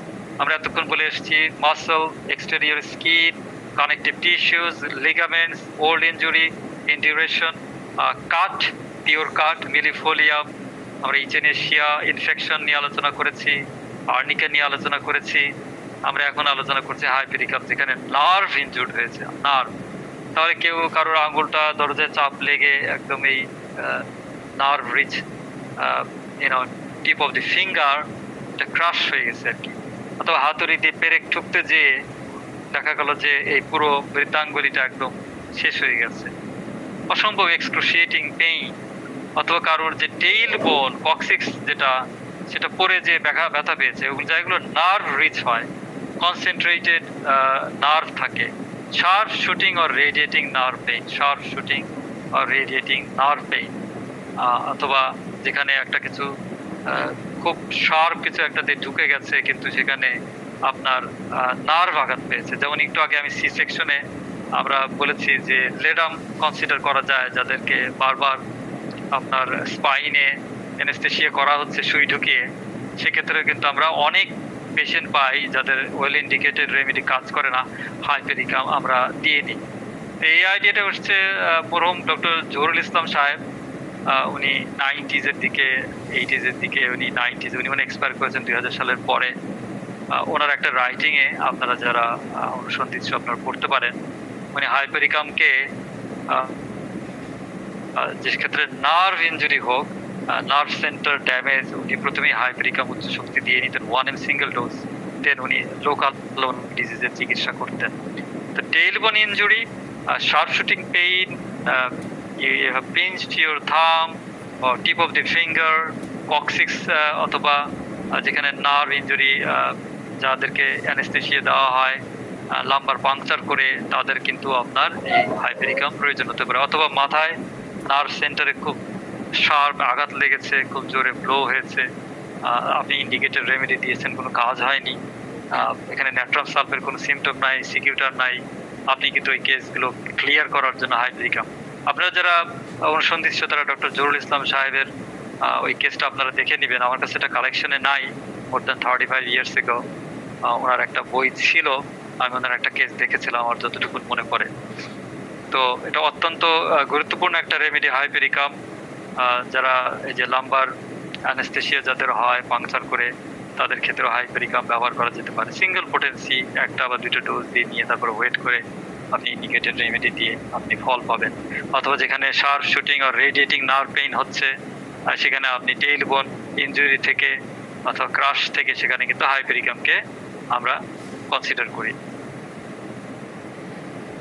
এর পরের যে রেমেডিটা এগেইন এই নার্ভ পেইনের সাথে যুক্ত, আপনারা যদি নাম দিতে পারেন আপনারা চ্যাট বক্সে লিখেন, আমি এই ফাঁকে স্লাইডটা একটু ভালো করে দেখেন। আচ্ছা, এরপরের যে রেমেডিটা আমি নার্ভ ইনজুরি নিয়ে যে কয়েকটা রেমেডি কথা বলবো, তার মধ্যে এটাও একটা ইম্পর্টেন্ট রেমেডি। এই রেমেডিটার নাম হচ্ছে zanthoxylum. Zanthoxylum is very important remedy, যেখানে sharp shooting electric like pain following bruises আর অ্যাক্সিডেন্টস। তাহলে এই আপনার হাইপেরিকামে যদি লোকাল পেইন হয়, শুটিং পেইনের হচ্ছে ইলেকট্রিক লাইক পেইন মানে হচ্ছে নার্ভ পেইন, ক্যারেক্টারিস্টিক্স হচ্ছে জ্যান্থোজাইলাম। হতে পারে সেটা পিরিয়ড পেইন মহিলাদের ক্ষেত্রে, নার্ভ রিলেটেড পেইন, অথবা ইনজুরি পেইন, তলপেটে ইনজুরি হয়েছে তারপর থেকে। তো সাধারণত সেক্ষেত্রে আমরা যখন হাইপেরিকাম দিয়ে এই কেসগুলোতে ফল পাবো না, আমাদেরকে যে রেমেডিটা না ভুললেই চলবে না সেটা হচ্ছে zanthoxylum. Zanthoxylum is a very big remedy. বড়িকে পড়লে আপনারা পাবেন না, কিন্তু অনেক গুড কনস্টিটিউশনাল কেস জ্যান্থোজাইলাম দিয়ে ওঠে। It's a cancer miasm remedy, it's an excellent remedy, it works in acute stage as well.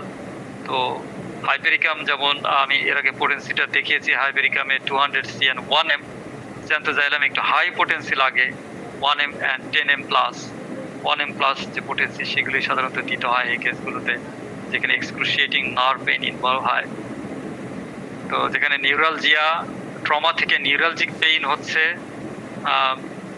তো সেখানে কিন্তু আপনার এই জিনিসটা যেখানে হাইপেরিকাম ফল দিচ্ছে না, সেখানে ডিফেক্টিং রেমেডির মধ্যে আপনাকে জ্যান্থোজাইলাম অবশ্যই কনসিডার করতে হবে। এই দুটো খুব কাছাকাছি রেমেডি, কিন্তু zanthoxylum is more defecting remedy, lesser known remedy but it is more efficacious remedy, আপনারা কনসিডার করতে পারেন। এখানে আমি কিছুটা পার্থক্য দেখাচ্ছি, যে হাইপেরিকাম হচ্ছে অ্যাকিউটে যদি ট্রমা থেকে হয়, আর ট্রমার পরে বহু বছর ধরে এই যে পারসিস্টেন্ট নিউরালজিয়া হয়, তখন আমরা সাধারণত জ্যান্থোজাইলাম কনসিডার করি। Crushed finger, toes and coccyx spinal ইনজুরিতে সাধারণত হাইপেরিকাম বেশি। আর রেডিয়েটিং আর শুটিং নার্ভ পেইন আপনারা যেটা দেখেছেন সাধারণত তলপেটে মহিলাদের ইনজুরি থেকে যে শুটিং পেইনগুলো আসে সেগুলোতে বেশি কাজ দেয় এই রেমেডিটা। Injury to nerve rich tissue আর লিঙ্গারিং পেরিফেরাল নার্ভ ইরিটেশন, যেখানে রয়ে গেছে, অর্থাৎ আপনি হাইপেরিকাম দিয়েছেন কিন্তু জিনিসটা পুরোপুরি চলে যায়নি, zanthoxylum will complement those cases. Acute intense shooting pain in hypericum, chronic or recurrent neuralgic pain following an injury is জ্যান্থোজাইলাম। তো জ্যান্থোজাইলাম and hypericum is very closely related। আপনি হাইপেরিকাম দিয়েছেন, হাইপেরিকাম দেওয়ার পরে নার্ভ ইনজুরি কমে গেছে 50, 60, 70% কিন্তু যাচ্ছে না, 1M দেওয়ার পরেও আপনি কিন্তু জ্যান্থোজাইলাম 10M একটা ডোজ বা দুটো ডোজ আপনি দিয়ে অবশ্যই দেখতে পারেন। এরপরে রেমেডি, আজকে শেষ রেমেডি। অনেকক্ষণ ধরে আপনাদের সাথে রেমেডি নিয়ে আলোচনা করছি। আমাদের সবার চেনা রেমেডি, সবার প্রিয় remedy, polychrest remedy, but it's an excellent remedy for nerve pain. I have used many times. এই রেমেডিটা আমাদের সবার চেনা জানা। আপনারা যারা এটাকে চিনতে পারছেন প্লান্ট কিংডম থেকে, অবশ্যই তারা আপনারা নাম লিখে জানাবেন। এটা আর কিছুই না, আমাদের বহুল পরিচিত, বহুল প্রচারিত remedy Bryonia Alba. Bryonia Alba is an excellent choice of remedy, যেখানে ইনজুরি স্লাইটেস্ট মুভমেন্ট অ্যাগ্রাভেটস দি পেইন। হাত নড়াতে গেলে, পা নড়াতে গেলে চমকে উঠছে, ব্যথা, নার্ভ পেইন হচ্ছে, একদম বিদ্যুৎ ঝলকের মতো হচ্ছে। এমন মাসকুলার তার স্ট্রেইন বা স্ট্রেইন হয়েছে বা ব্যাক ইনজুরি হয়েছে যে একটু সামান্য নড়তে গেলেও তার একদম 12টা বেজে যাচ্ছে। বা বাচ্চাটা খেলতে যে পরে ব্যথা পেরেছে, আপনি আর্নিকা দিয়েছেন, আর্নিকা দেওয়ার পরেও বাচ্চাটা দেখা যাচ্ছে পরের দিনেও সামান্য নড়তে গেলেই ব্যথায় চিৎকার করে উঠছে, সেক্ষেত্রে কিন্তু আপনাকে যে রেমেডিটা ভাবতে হবে আর কিছুই না, ব্রায়োনিয়া। তাহলে ব্রায়োনিয়া আর রাস্টক্স হচ্ছে বিপরীত ধর্মী দুটো রেমেডি। রাস্টক্সে মুভমেন্টে বাত ব্যথা এবং অন্যান্য ব্যথা পেশেন্ট ভালো বোধ করে, আর ব্রায়োনিয়াতে যে কোনো ধরনের মুভমেন্ট, বডির মুভমেন্ট, চোখের মুভমেন্ট, কথা বলতে গেলে ব্রায়োনিয়ার পেশেন্ট একদম খারাপ বোধ করবে। তাহলে এই যে মোডালিটিজের পার্থক্য হয়ে গেল, রাস্টক্সে দেখিয়েছি, রাস্টক্সে এক ধরনের মোডালিটি আর ব্রায়োনিয়া আরেক ধরনের মোডালিটি। ব্রায়োনিয়া আমি 1M 10M পর্যন্ত ব্যবহার করেছি, যেখানে নার্ভ পেইন কিছুতেই যাচ্ছে না, সামান্য নড়াচড়াই ব্যথা, মাসল পুল হয়েছে ঘাড়ের এইখানটায়, পেশেন্ট একটু নড়তে গেলেই একদম চিৎকার করে উঠতেছে। You give 10M 2 doses, it will go away in half an hour।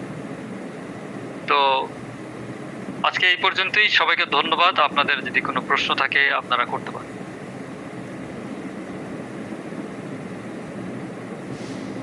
আসসালামু আলাইকুম স্যার, আমরা এই ক্লাসটার কি রেকর্ডিং পাবো না স্যার প্লিজ?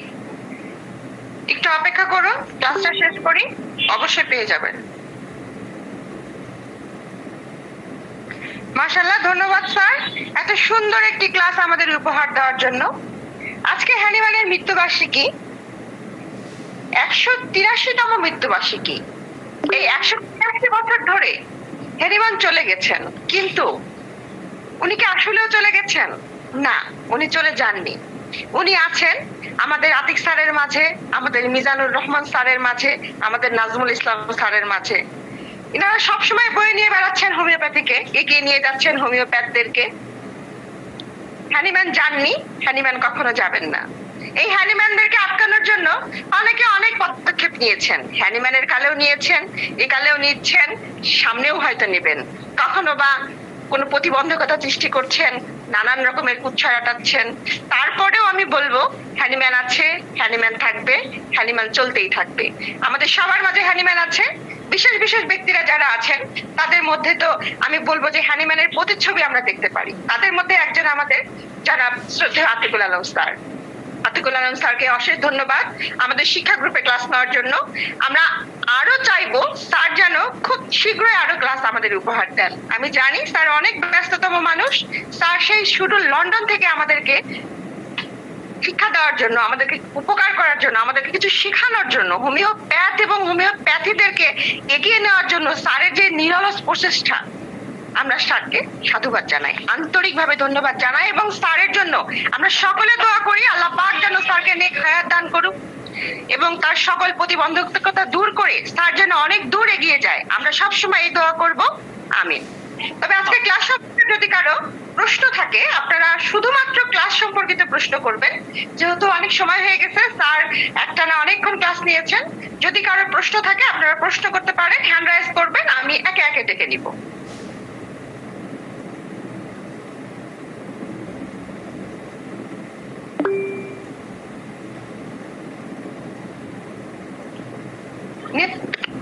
আপনি প্রথমে হ্যান্ড রাইজ করেছেন, আপনি কি করবেন?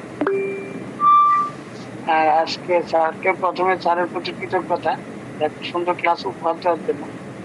আমার প্রশ্ন হচ্ছে, আমাদের যে জয়েন্ট গুলো আছে, জয়েন্ট গুলো অনেক সময় অ্যাক্সিডেন্টের কারণে পুরো জয়েন্টটা একটি জয়েন্টের ভিতরে আরেকটি জয়েন্ট অর্ধেকাংশ জয়েন্টের মধ্যে আটকা আছে আর অর্ধেকাংশ ব্যান্ডেজ করা হয়েছে, মনে হয় যেন আর মানে যাবে, আনফরচুনেটলি যায় নাই। সেক্ষেত্রে আমাদের করণীয় কি? ধন্যবাদ ডক্টর নিতাই দা, আপনার প্রশ্নটা খুবই গুরুত্বপূর্ণ। আমরা অনেক পেশেন্ট পাবো যাদের আসলে হাড়টা ঠিকভাবে সেট করা হয়নি, জয়েন্টটা ঠিকভাবে সেট করা হয়নি। আমি নিজেই এরকম রিসেন্টলি একটা পেশেন্ট পেয়েছি, একটা বাচ্চা ছেলে যার হাড়টা ঠিকভাবে অ্যাডজাস্ট না করেই প্লাস্টার করে দেওয়া হয়েছে। তো 3 মাস পরে প্লাস্টারটা খুলে দেখা গেল যে তার হাতটাই অকেজ হয়ে গেছে। তো 11 বছরের একটা বাচ্চা। তো এই ঘটনাগুলো ঘটে। তা আমি যেটা বলবো যে এই ধরনের মেকানিক্যাল যে প্রবলেমগুলো, সেই প্রবলেমগুলো আমাদেরকে অর্থোপেডিক সার্জারির মাধ্যমে প্রথমে আগে সমাধান করতে হবে।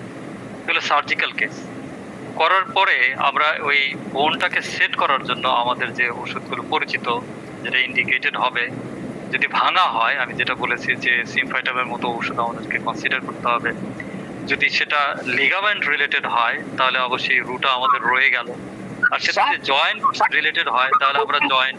আর আমার প্রশ্ন হচ্ছে স্যার, যেখানে আমাদের যেমন জোড়াগুলো আছে, পায়ের গোড়ালিতে যে জোড়া, এই জোড়া জায়গাগুলোতে ব্যান্ডেজ করার পরে জোড়াটা একটার ভিতরে আরেকটা অংশ যতটুকু যাওয়ার কথা অতটুকু আটকে নাই, কিন্তু প্লাস্টার 2 বার করা হয়েছে। সেক্ষেত্রে সে এখন হাঁটতে সমস্যা হচ্ছে। মানে যেগুলো যেমন আমাদের হিপ জয়েন্টে যে একটি হাড়ের মধ্যে আরেকটি হাড়ের অংশ ঢুকে ওখানে আমাদের হাড় চলাচলে সুবিধা করে, ওই সমস্ত জায়গাতে একটা পেশেন্টের এরকম স্যার গোড়ালিতে প্লাস্টার করা হয়েছে, কিন্তু গোড়ালিতে একটু ওই জয়েন্টটা পুরোপুরি একটার ভিতরে আরেকটা ভিতরে ফিক্স হয় নাই, মানে পুরো আটে নাই, 2 বারও ব্যান্ডেজ করা হয়েছে, কিন্তু পরে ওর সামর্থ্য ছিল না কেউ অপারেশন করানোর জন্য আর কি। আমি বুঝতে পেরেছি আপনার কোশ্চেন। তো যেখানে সকেটটা ইনজুর্ড হয়ে যাবে, অর্থাৎ আপনার ফিমার বোনটা তো একটা সকেটে গেছে, তাই না? সকেটটা যদি ইনজুর্ড হয়ে যায়, এই সকেটগুলো সাধারণত আপনার সহজে মেডিসিন দিয়ে মেরামত করা যায় না। তো আমরা যেটা করতে পারি যে আমাদের যে রেমেডিগুলো যখন আমরা ইন্ডিকেটেড অবস্থায় ব্যবহার করি, তখন ইনফ্ল্যামেটরি মার্কারগুলো, ইন্টারলুকিং 6, আলফা নেক্রোসিস যে ফ্যাক্টর, সেগুলো কমতে থাকে লোডটা। ফলে বডি তার যে হিলিং প্রসেসগুলো সেক্ষেত্রে আস্তে আস্তে ত্বরান্বিত হয়। যেমন আমরা দেখেছি ক্লিনিক্যাল স্টাডিজে, আমাদের রিসার্চে, আমরা যদি রুটা সিএম দিই, একটা উদাহরণ দেওয়ার জন্য বলছি, এটা কোনো স্পেসিফিক না, আমি অ্যাডভান্স কিছু কথা বলবো এখন। আমরা দেখেছি ক্লিনিক্যাল প্র্যাকটিসে যে ইন্টারলুকিং 6 এবং আলফা নেক্রোসিস যে ফ্যাক্টর, সেগুলো ক্ষরণ কম হতে থাকে। আবার আমরা এমনও দেখেছি, আমরা যদি আমাদের হোমিও শাস্ত্রে কিছু রেমেডি লো ডাইলিউশনে দিই, তাহলে বডি যে এই যে সকেটে যে জয়েন্টটা হয়নি, যেটা ঠিক মতো বসেনি, কারণ সকেট ইটসেলফ ইনজুর, সেই জিনিসটা কিন্তু আস্তে আস্তে মেরামত হতে থাকে। তো এই মেরামত করার প্রসেসগুলো অনেক লং। আপনারা একটা রেমেডি এই ক্ষেত্রে আপনারা চিন্তা করতে পারেন, কনসিওলিনাম এই রেমেডিটা আপনারা ট্রাই করে দেখতে পারেন। আমার ক্লিনিক্যাল এক্সপেরিমেন্ট এটা নিয়ে খুব কম, it's a very rare remedy. আমি খুব বেশি আমার এটা ক্লিনিক্যাল ট্রায়াল করার সুযোগ হয়নি, যেহেতু এরকম জয়েন্ট ইনজুরি নিয়ে আমার কাছে কমই এসছে। আমার কাছে মূলত অন্যান্য যে অ্যাগ্রেভেটিং যেগুলো সেগুলো, বাট যে রেমেডিটা আমার মাথায় আসলো আপনার কথা শুনে, কনসিওলিনামটা আপনি ট্রাই করে দেখতে পারেন। ধন্যবাদ। ধন্যবাদ স্যার। এবার প্রশ্ন করবেন ডক্টর কৃষ্ণপদ দাস। স্যার প্রশ্ন করুন।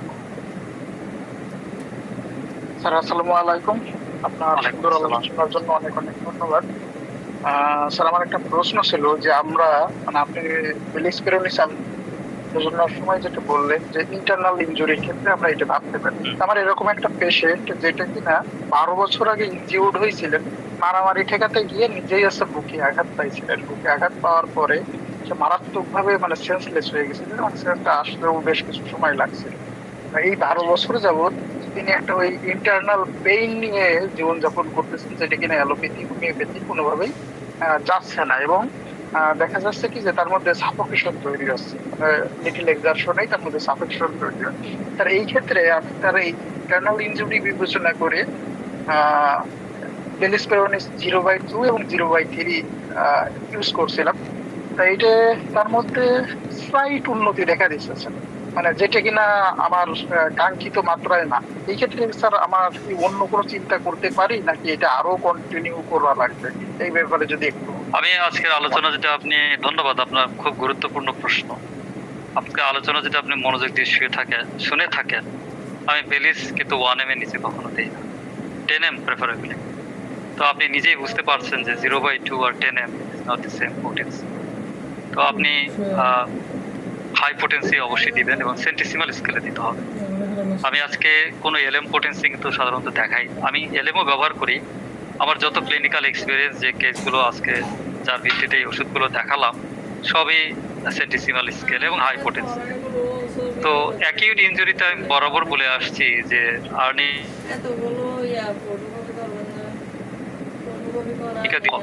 এলএম তো প্রশ্নই আসে না। এর আগে রেপ কেসের যে মেয়েটাকে আমি দিয়েছিলাম, এটা গত বছর কেস, দিন দেওয়ার পরে মেয়ে প্রায় 4 বছর পরে সে সুস্থ হয়েছে, ব্যথা চলে গেছে। তো বেলিস কাজ করে। আর যদি সেটা নার্ভ রিলেটেড হয়, যেখানে নড়তে গেলেই ব্যথা পাচ্ছে, সেখানে কিন্তু আপনাকে নার্ভের রেমেডি জ্যান্থোজাইলাম অথবা ব্রায়োনিয়া কিন্তু আপনাকে ভাবতে হবে। তাহলে নার্ভ পেইনটা আমরা বুঝতে পারবো কি করে? Radiating pain and electric like pain is the indication of nerve pain. তাহলে তার বুকে যদি আঘাত লেগে থাকে, ইন্টারকস্টাল মাসলে যদি আঘাত লাগে, সেখান থেকে যদি ইনার তার নার্ভগুলো ইনজুরি হয় এবং সেটা যদি কিছুটা সুচ ফোটার মতো এবং নড়তে গেলেই ব্যথা হচ্ছে, দম আটকে আসতেছে, আপনি যেটা বলতেছেন, আমি কিন্তু ব্রায়োনিয়াকে চুজ করব, ব্রায়োনিয়া 10M। ধন্যবাদ। জি স্যার, ধন্যবাদ। আসসালামু আলাইকুম। ধন্যবাদ ডক্টর কৃষ্ণপদ দাসকে। এবার আমি প্রশ্ন করার জন্য অনুরোধ করছি ডক্টর আশরাফুল। ডক্টর আশরাফুল, আপনি প্রশ্ন করতে পারেন। আসসালামু আলাইকুম রহমতুল্লাহি ওয়া বারাকাতুহু। খুবই সুন্দর ক্লাস হয়েছে স্যারের। আমি একজন পেশেন্ট প্লাস আমি নিজেও হোমিওপ্যাথি চর্চা করি। স্যারের ট্রিটমেন্ট ওনার তুলনা হয় না, কারণ আমার পরিবারেই 4 জন পেশেন্ট রয়েছে যারা মানে এত ক্রনিক ডিজিজে আক্রান্ত, এবং স্যারের এখান থেকে আলহামদুলিল্লাহ আমার ছেলে, আমার মেয়ে, আমি, আমার স্ত্রী সবাই সুস্থ আছেন। কিন্তু আমি চাচ্ছি যে স্যারের যে এই গুরুত্বপূর্ণ ক্লাসটা হলো, এই ক্লাসটা একটা নির্দিষ্ট ইউটিউব চ্যানেলে রেকর্ডিংটা দেওয়া, প্লাস এই ইউটিউব চ্যানেলের লিঙ্কটা দেওয়ার জন্য। এটা আমার স্যারের কাছে একটা জোর রিকোয়েস্ট থাকে। আমি একটু বলছি, আপনি শিক্ষা গ্রুপে কি অ্যাড আছেন? জি জি জি, হোমিও শিক্ষা গ্রুপে অ্যাড আছে। অ্যাড থাকেন, আপনি সব রেকর্ড পেয়ে যাবেন, কোনো সমস্যা নেই।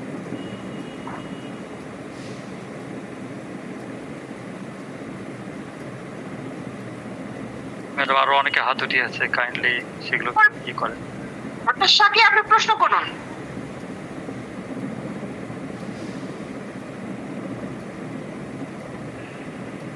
আসসালামু আলাইকুম। আমার একটা কোশ্চেন হচ্ছে, ওই একটা অ্যান্সার মনে হয় পেয়েছি যে আমার ওই হাতুড়ির আঘাতে আঙ্গুলে যে ব্যথা, এটাতে তো কিভাবে বুঝবো যে মাসেলে ব্যথা নাকি নার্ভে ব্যথা? স্যার একটু আগে অ্যান্সার দিয়েছে, ক্লিয়ার। আর একটা কোশ্চেন হচ্ছে, আমার আম্মা একবার গাড়িতে জার্নির সময় ওনার হচ্ছে শোল্ডার জয়েন্টের সামনের দিকে প্রচন্ড জোর একটা আঘাত পেয়েছিল। তো সেটা ব্যথাটা প্রায় প্রায় ওই ডান হাতের জয়েন্টে সামনের দিকে একটা ব্যথা হয়, এটা সারতেছে না, দুটা দেওয়া হয়েছিল। তো প্রায় প্রায় একটা রেডিয়েটিং পেইন হয় আর কি। রুটার রেডিয়েটিং পেইনে কাজ করবে না ম্যাম। আপনাকে ফাইটোলাক্কা ভাবা লাগতে পারে অথবা আপনার ক্যালমিয়া ভাবা লাগতে পারে। তো আমরা এই কেসগুলোতে জি মোডালিটিসটা আমরা গুরুত্ব দিব। যখন রেডিয়েটিং পেইন হবে তখন প্রথম আমাদের মাথায় আসতে হবে জ্যান্থোজাইলাম, ক্যালমিয়া ল্যাটিফোলিয়া অ্যান্ড ফাইটোলাক্কা। তো যখন পেইনটা লোকাল হবে তখন বাকি রেমেডিগুলো। রুটা কখনো রেডিয়েটিং পেইনকে কভার করে না।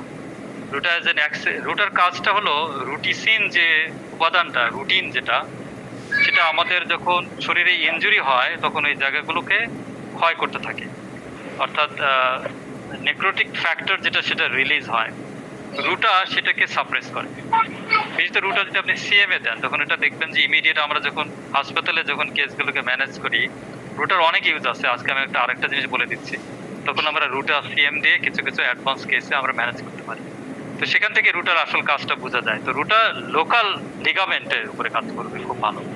কিন্তু আপনি যেটা বর্ণনা করলেন সেখানে আপনার মোডালিটিস নিতে হবে। যেমন ফাইটোলকার মোডালিটিস কি হবে? গরমে উপশম হবে, রেডিয়েটিং পেইন হবে, রাতের দিকে বাড়বে।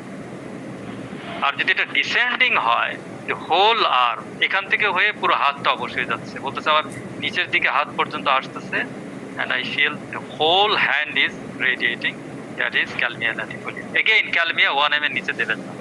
Excellent remedy, তীব্র excruciating pain. ওকে, আজকে ক্যালমিয়া নিয়ে আলোচনা করিনি, ক্যালমিয়া একটু অন্য ধাঁচের রেমেডি, কিন্তু রুটা কভার করবে না এটা। ধন্যবাদ। ক্যালমিয়ার ব্যথাটা উপর থেকে নিচের দিকে যাবে। Correct. Calmia, if you want to prescribe calmia, always descending, কোমর থেকে নিচে, হাত থেকে নিচে, এবং পেইনের ইন্টেন্সিটি হবে 8 out of 10 or 10 out of 10, কখনো 5 out of 10 পেইনে ক্যালমিয়া ইন্ডিকেটেড হবে না। এত এক্সক্রুশিয়েটিং পেইন পেশেন্ট কেঁদে ফেলবে। আমাদের এটা কয়েক মাস আগের ঘটনা, একজন আর কি আমাদের এক্সটেন্ডেড ফ্যামিলি মেম্বারে পেইন কিলারও যাচ্ছে না, আমি ক্যালমিয়া 1 m দেওয়ার মনে হয় 35-30 মিনিটের মধ্যেই সেটেল হয়ে গেল। ঘন ঘন দেবেন ওয়াটার ডোজে যদি এরকম হয়। আচ্ছা, আর বাচ্চাদের ক্ষেত্রে যে অনেক সময় টিকা দেওয়ার পরে জায়গাটা ফুলে যায়, ইনজুরি হয়, সার্জারিও করা লাগে পরবর্তীতে, তো এটাও তো একটা ইনজুরি, সেক্ষেত্রে আমরা কি চিন্তা করবো? টিকা দেওয়ার ক্ষেত্রে আমরা সাধারণত লেডামকেই বেশি ভাবি। সোজা সবাই বলে যে টিকা আফটার ব্যাড এফেক্ট, কিন্তু যদি সুই ফুটানোর ফলে জায়গাগুলো ইয়ে যায়, আমরা বেশিরভাগ ক্ষেত্রে ইচেনেশিয়া, লেডাম এগুলোই ভাবি। ধন্যবাদ। আর লিগামেন্ট টিয়ার হয়ে গেলে যেটা আলোচনা করেছিলেন আমি শুনতে পারিনি, ওটার ক্ষেত্রে কি হবে? লিগামেন্ট ছিঁড়ে গেলে ইনজুরিটা কি আসবে? লিগামেন্ট যদি ছিঁড়ে যায়, আপনি লিগামেন্ট টিয়ারটা খুব মারাত্মক একটা প্রবলেম, তো এটা প্রথমে অর্থোপেডিক সার্জনদেরকে দেখানো প্রয়োজন হয়। যদি ভালো সার্জন হয়, আমাদের দেশে কেমন আছে আমি ঠিক জানি না, ওনারা খুব মাইক্রো সার্জারি করে এটা জোড়া দেওয়ার চেষ্টা করে। সবগুলো জোড়া লাগে না, কিন্তু 50% যদি জোড়া লাগে তখন আস্তে আস্তে হয় কি বাকিগুলো বাইপাস করে নেয়, অর্থাৎ জোড়া একাই দিয়ে দেয়। এই সময় আপনি রুটা ব্যবহার করলে আপনার ওটা খুব, কিন্তু এই ক্ষেত্রে রুটা ব্যবহার করতে হবে লো পোটেন্সি, নট হাই পোটেন্সি। যখন আপনি রিপেয়ার করতে চাইবেন তখন রুটা হবে লো পোটেন্সি। আজকে যে ক্লাসটা নিয়েছি এটা আমি একটা জেনারেল ক্লাস নিয়েছি, আরও এর স্পেশালিস্ট অ্যাপ্লিকেশন আছে। এই সমস্ত ক্ষেত্রে যেখানে আপনি রিপেয়ার করতে চাচ্ছেন সেটা রুটা মেইনটেনেন্স ডোজে এলএম পোটেন্সি দিতে পারেন, নট হাই পোটেন্সি। আর আপনার লিগামেন্ট মোচড়ে গেছে, পা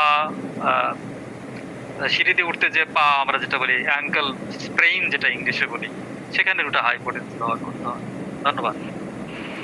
স্যার আরেকটা যদি কোশ্চেন করা যায়, অনেকে বলে যে বুড়ি আঙ্গুল আর সামনের শাহাদাত আঙ্গুল যেটা বলে, এই দুই আঙ্গুলের মাঝখানে অবশ অবশ লাগে কিছু করতে গেলে, কিছু ওই যে ভর্তা টাইপের কিছু করতে গেলে মাঝে মাঝে। Carpal tunnel syndrome, carpal tunnel সিনড্রোমের জন্য causticum in low potency, causticum in very low potency, LM1 repeatedly দিতে হবে। আপনাকে এনশিওর করতে হবে যে এইটা আপনার নার্ভ ড্যামেজ থেকে হয়েছে কিনা। নার্ভ ড্যামেজ কিরকম, হিডেন ডায়াবেটিস। বলতে পারে না কি কারণে হয়েছে।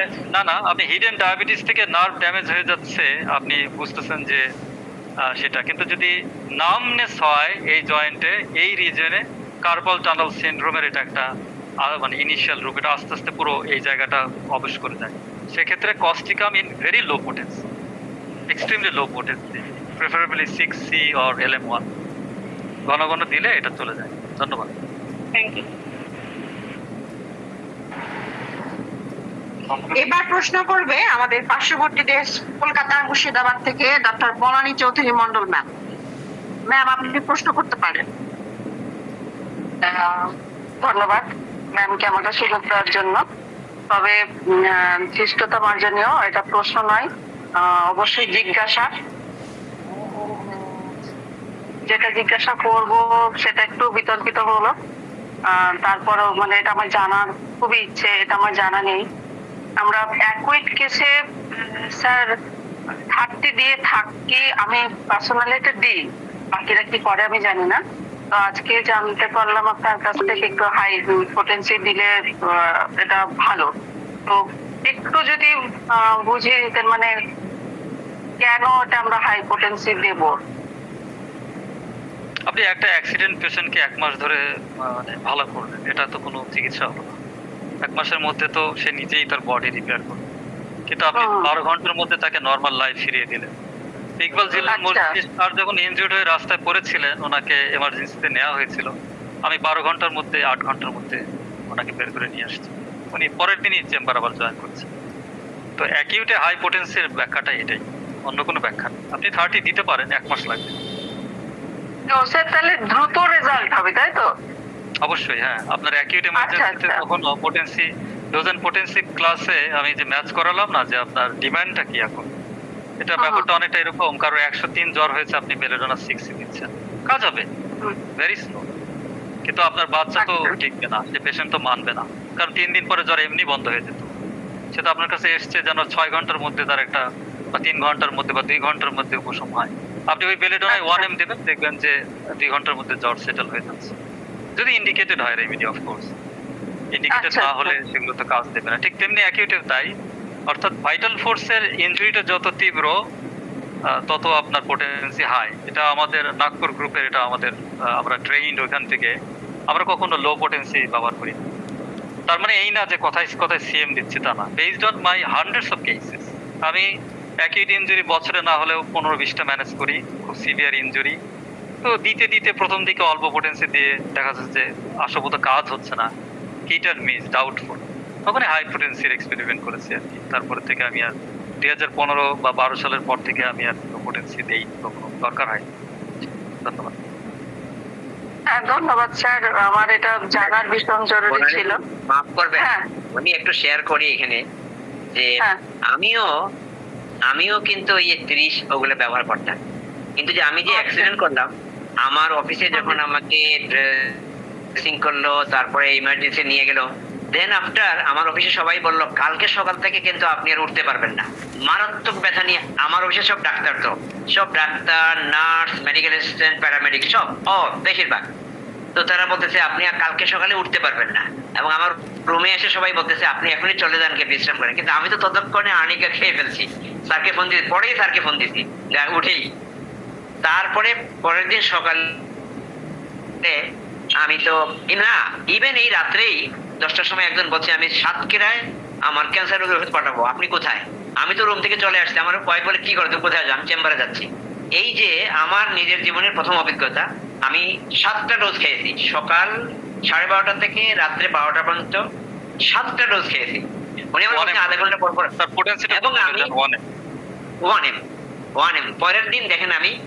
এবং আপনাদের আরেকটা বলি, এই ক্লাস সেশনে আমরা যারা আছি, গত বছর করাইলে যে আগুন লাগলো, মিরপুর 7 নম্বর বস্তি থেকে একটা টিম ভলেন্টিয়ার গেছে ওখানে। এই ভদ্র মহিলা পড়ে গিয়ে বক্তব্য দিতে গিয়ে একটু মোটাসোটা পায়ের মাসুলে, ডান পায়ের মাসুলে মারাত্মক আঘাত পেয়েছে। তো এখানে আসার পর আমাদের তো অ্যালোপ্যাথি লাইনে কিচ্ছু নাই। স্যারকে বললাম, স্যার বললেন রাষ্ট্রক ধরে আধা ঘন্টা পর পর দেন। একদিন পরেই, তাও আপনি উনি 200 ছিল আমার কাছে তখন, একদিন পরে এসে বলতে কি ওষুধ দিলেন স্যার, একেবারে আমার ব্যথাই তো নাই। এই হলো মানে মানে কোভিড অবস্থায় দেওয়ার, আমি নিজে দেখলাম। এবং আমার মেয়ে আমারে বললো, বাবা তুমি কেন পেন কিলার নিবা? যদি তোমার হোমিওপ্যাথি থাকে তো why not taking homeopathy? Why you interested to take allopathic medicine? আমার মেয়ে কিন্তু এমবিবিএস জানেন আপনারা, সে রেগুলার করে। ইভেন আমার ভাই যে প্রিন্সিপাল এবং মেডিসিন, সেও বলে আপনি হোমিওপ্যাথিক না, আপনি অ্যালোপ্যাথিক নেবেন কেন? এই যে একজন প্রফেসর, বাংলাদেশের মেডিসিনের প্রফেসর, সে বলছে যদি আপনি ভালো হয়ে যান আপনার ওষুধে, কেন আপনি এই পেন কিলার নেবেন? আপনার নিতে হবে দীর্ঘ 7 দিন ধরে, ডেইলি 3-4টা করে। এবং আমি গেছিলাম অর্থোপেডিক ডাক্তারের কাছে, উনি আমারে বলছেন ভাইয়া এটা নিয়ে আপনি। অনেক ধন্যবাদ স্যার। ধন্যবাদ স্যার, ইকবাল স্যার শেয়ার করার জন্য। হ্যাঁ, আমার স্টাইল এটা এটা এটা সবসময় ঘন ঘন দিতে হবে, 1M বা 10M। ধন্যবাদ সবাই। ধন্যবাদ স্যার আপনাকেও। এটা আমার একদমই জানা ছিল না। আমি অবশ্যই এর পরবর্তীতে এরকম কেস পেলে আমি এটাকে আমি ব্যবহার করব। ধন্যবাদ স্যারকে। আর অসাধারণ আলোচনা করেছেন স্যার, এগেন ধন্যবাদ আপনাকে। Thank you. স্যার এবার প্রশ্ন ডক্টর জুয়েল রানা। ডক্টর জুয়েল প্রশ্ন করতে পারেন। হ্যাঁ, ধন্যবাদ ম্যাডাম। আমি আসলে জার্নিতে আছি, তারপরে আমি পুরো ক্লাসটা ঢাকা থেকে শুনতে শুনতে চলে এসেছি মানিকগঞ্জ। তারপরে আমি কন্টিনিউ শুনে যাচ্ছি। অসাধারণ হয়েছে, অনেক সুন্দর আলোচনা হয়েছে।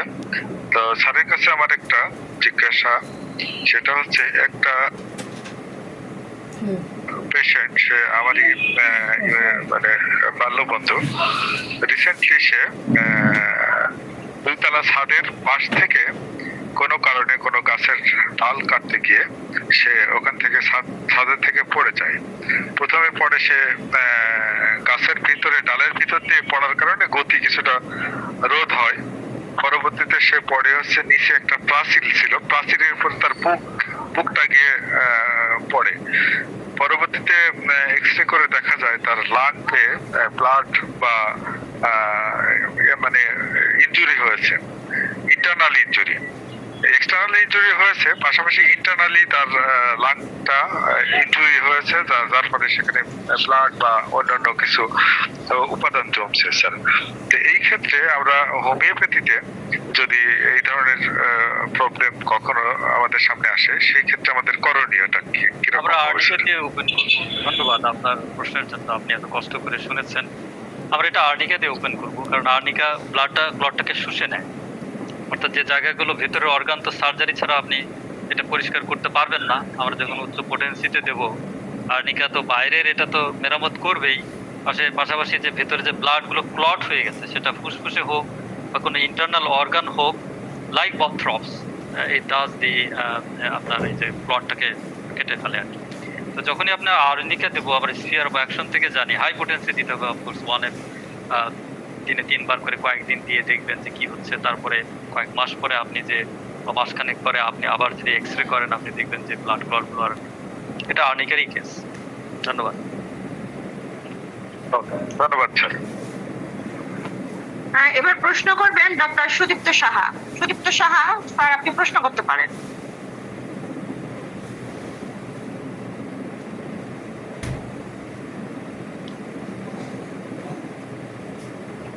ডক্টর সুদীপ্ত সাহা, আপনি প্রশ্ন করতে পারেন। মনে হয় অনেক ফোনের কাছে নেই, আপনি নেক্সট পারবেন।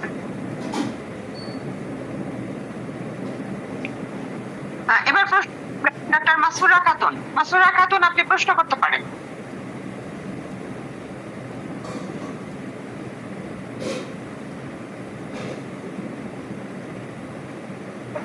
ডক্টর মাসুরা খাতুন, আপনি সম্ভবত নেই। এবার প্রশ্ন রাখবেন ডক্টর মোজাম্মেল। ডক্টর মোজাম্মেল, আপনি প্রশ্ন করতে পারেন। আসসালামু আলাইকুম সালাম স্যার। আমার ছোট্ট একটা জিজ্ঞাসা, সেটা হলো স্যার, যে আপনি বলছেন যে হিডেন ডায়াবেটিস নার্ভ ড্যামেজ করে আমরা স্যার কিভাবে নির্ণয় করব যে উনি একটা পেশেন্ট হিডেন ডায়াবেটিসে ভুগতেছে? আর একটা হলো স্যার, আরেকটু ছোট, হাইপোটেনসিটা স্যার আমরা ঘন ঘন 1 দিন বা 2 দিন দিলাম, তারপরে পরবর্তীতে প্রয়োজন হলে আবার কতদিন গ্যাপ দিতে হবে স্যার? আচ্ছা আচ্ছা, ধন্যবাদ আপনার প্রশ্নের জন্য। এটা স্বাভাবিক এই প্রশ্নগুলো হওয়া। আজকের আলোচনার বিষয়বস্তু ডায়াবেটিস না। আমি যদি কখনো আপনাদেরকে ডায়াবেটিস ম্যানেজ করা শিখাই, তখন এই ফ্রেমওয়ার্কগুলো আমাদের হোমিওপ্যাথিতে ডায়াবেটিস ম্যানেজ করা যায় সেটা দেখাতে সক্ষম হব। তো সংক্ষেপে উত্তর হলো যে আপনি হোমায়ার টেস্ট করলেই পাবেন যে তার ইনসুলিন রেজিস্ট্যান্স আছে কিনা। এছাড়া আপনার গ্লুকোজ টেস্ট করতে পারেন, যেগুলো সাধারণত আমরা আঙ্গুল প্রিক করে যে টেস্টগুলো করি, এটা আপনার কখনো ইনসুলিন রেজিস্ট্যান্সকে বোঝায় না। ইনসুলিন রেজিস্ট্যান্সকে জানার জন্য হোমায়ার টেস্ট করতে হয়, ওই রেশিওটা দেখতে হয়, 1 কম আছে না বেশি আছে, সেখান থেকে আমরা বুঝতে পারি যে সেই ব্যক্তির ইনসুলিন আপটেক কেমন হচ্ছে। সেখান থেকে আমরা জানতে পারি যদিও তার সুগার লেভেল নর্মাল দেখাচ্ছে 6 কাছাকাছি দেখাচ্ছে, কিন্তু আসলে তার বডিতে ইনসুলিন রেজিস্ট্যান্স গ্রো করেছে। আমরা এইভাবেই ক্লিনিক্যালি এটা কনফার্ম হই। তো সুগারের যে ফাস্টিং গ্লুকোজ টেস্ট, এগুলো ভেরি গ্রোস মার্কার, এগুলো দিয়ে কখনো হিডেন ডায়াবেটিসকে বোঝানো যায় না, নার্ভ ড্যামেজকে আপনি ধরতে পারবেন না। কিন্তু প্রথমেই সন্দেহ করতে হবে যে হিডেন ডায়াবেটিস থেকে নার্ভ ড্যামেজ। ডায়াবেটিস চলতে থাকে আমাদের দেশে 10 বছর 5 বছর জ্বালার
গরম লাগে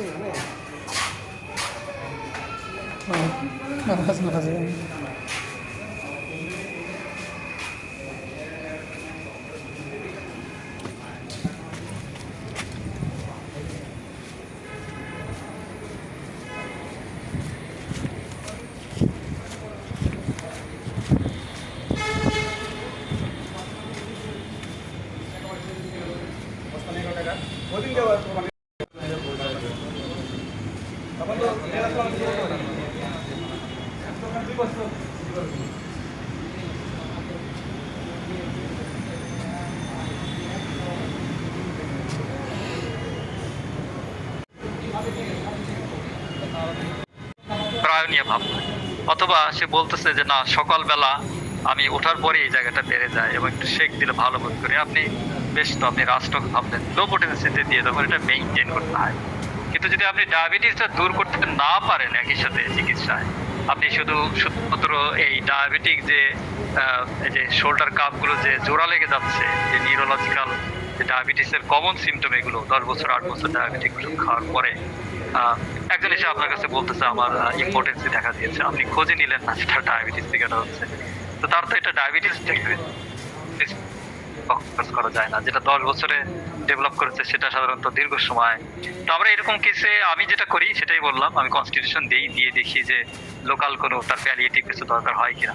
সাধারণত 90% কেসে এগুলো কনস্টিটিউশন দেওয়ার পরে আমরা যদি সেকেন্ড ভিজিটে কোনো প্যালিয়েটিভ দরকার হয়, যেমন রাষ্ট্রক্স LM1 দিতে পারেন যদি রাষ্ট্রক্স ইন্ডিকেটেড হয়, আপনি ফাইটোলাকা LM1 দিতে পারেন যদি ইন্ডিকেটেড হয়। পেশেন্টটাকে আস্তে আস্তে ম্যানেজ করতে করতে পাশাপাশি তার ডায়াবেটিসের আপনার খাদ্যাভ্যাস চেঞ্জ করতে হবে, তাকে ভাত জাতীয় খাবার থেকে মারুম থাকতে হবে, রাতে খাওয়া যাবে না। এই যে পুরো ডায়াবেটিক চার্ট, মেটাবলিক সিন্ড্রোমের যেটা, এগুলো ম্যানেজ করলে আস্তে আস্তে দেখা যায় সে পেশেন্ট যদি কমিটেড হয়, এটাকে আমরা বলি কমপ্লায়েন্স। পেশেন্ট যদি কমপ্লায়েন্ট না হয় আমরা কখনো এই কেসগুলো ম্যানেজ করতে পারি। পেশেন্ট যদি উইলিং হয়, কমপ্লায়েন্ট হয়, কমপ্লায়েন্স মেনটেন করে আমরা লং টার্মে এই কেসগুলোকে বের করে আনতে। ধন্যবাদ স্যার। যদি ফোলা ভাব থাকে স্যার, স্পেসিফিক রেমেডি যেভাবে বলা যাচ্ছে না, আমি কেস না নিয়ে কোনো ওষুধ দিই না, আমি স্পেসিফিক রেমেডি কম ব্যবহার করি। ফলাফলে দেখতে হবে যে ইনফ্লামেশন হচ্ছে কিনা, সেক্ষেত্রে কোনো মাদার টিংচার ভাবা যেতে পারে কিনা, যেমন র্যামনাস ক্যালিফোর্নিকা একটা মাদার টিংচারের নাম বলে দিলাম, very useful to reduce the inflammatory marker Rhamnus californica. এটা জাস্ট একটা ডাইলিউশনে দিয়ে দেখা যায় যে তার বাকি যে inflammatory marker, C reactive protein, ESR এগুলো কমছে কিনা আস্তে আস্তে, বা আলফা যে মার্কারগুলো থেকে এগুলো হচ্ছে সেগুলো আস্তে আস্তে কম। সাধারণত এগুলো সুপারফিশিয়াল, এগুলো দিয়ে খুব ভালো কিছু করা যায় না। ওই ঘুরে ফিরে ক্যান্সারের আপনার ক্লাসিক্যাল হোমিওপ্যাথির যেটা আপনার সেন্টিসিভেলের উচ্চ শক্তি কনস্টিটিউশন দিয়েই বেশিরভাগ কেসগুলো উঠে আসে। আপনাকে কনস্টিটিউশনাল প্রেসক্রিপশনে আসতে হবে এবং পাশাপাশি ম্যানেজমেন্ট, খাদ্যাভ্যাস এবং সবকিছু দিয়ে আপনাকে আস্তে আস্তে এই কেসগুলো ম্যানেজ করতে হয়। ধন্যবাদ। ধন্যবাদ স্যার।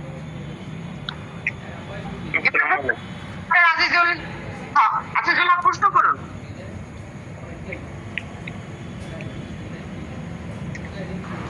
আসসালামু আলাইকুম রহমতুল্লাহ বরকাত। ওয়ালাইকুম আসসালাম ওয়া রাহমাতুল্লাহ। কি বলেন? জি, আমার প্রশ্নটি হচ্ছে স্যার, আমরা সাধারণত বইয়ে দেখছি যেটা এই হাতে পায়ের আঙ্গুল যদি থেতলে যায় সেক্ষেত্রে হাইপেরিকাম, এই জানাটা কি সঠিক কিনা? আর একটা বিষয় হচ্ছে হাত পায়ের নখের ভিতরে ভারী কিছু পড়ার পরে ওখানে অনেক সময় রক্ত জমে যায়, এই রক্তটা আর্নিকায় শোষণ করে নিতে পারে কিনা? পারে, অর্নিকা উচ্চ শক্তি দিলে শোষণ হয়ে যায়। তারপরে যদি নার্ভ পেইন থাকে তখন আপনি হাইপেরিকাম ইউজ করবেন। অর্থাৎ এই সমস্ত ক্ষেত্রে একটা রেমেডিতে উঠবে না। আপনি প্রথমে হাইপেরিকাম যদি দিয়ে নেন তারপরে আর্নিকা লাগবে, অথবা প্রথমে যদি আর্নিকা দিয়ে নেন তারপরে হাইপেরিকাম লাগবে। তো আপনি আর্নিকা দেওয়ার পরে দেখলেন যে রক্তটা শোষণ হয়ে গেল, 1M বা 10M দিয়েছেন, 2 দিন বা 3 দিন 4 দিন পরে আস্তে আস্তে দেখলেন যে কালোটা শেড হয়ে যাচ্ছে, তখন আপনি তাকে তো বলছে না ব্যথা আছে, একটু চাপ দিলে ব্যথা লাগে বলছে, 1-2 সপ্তাহ হয়ে গেছে চাপ দিলে ব্যথা লাগে, 1 মাস হয়ে গেছে, তখন আপনি হাইপেরিকাম চিন্তা করুন।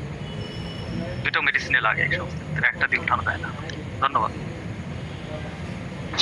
এবার প্রশ্ন করবেন ডক্টর আনোয়ার বিশ্বাস।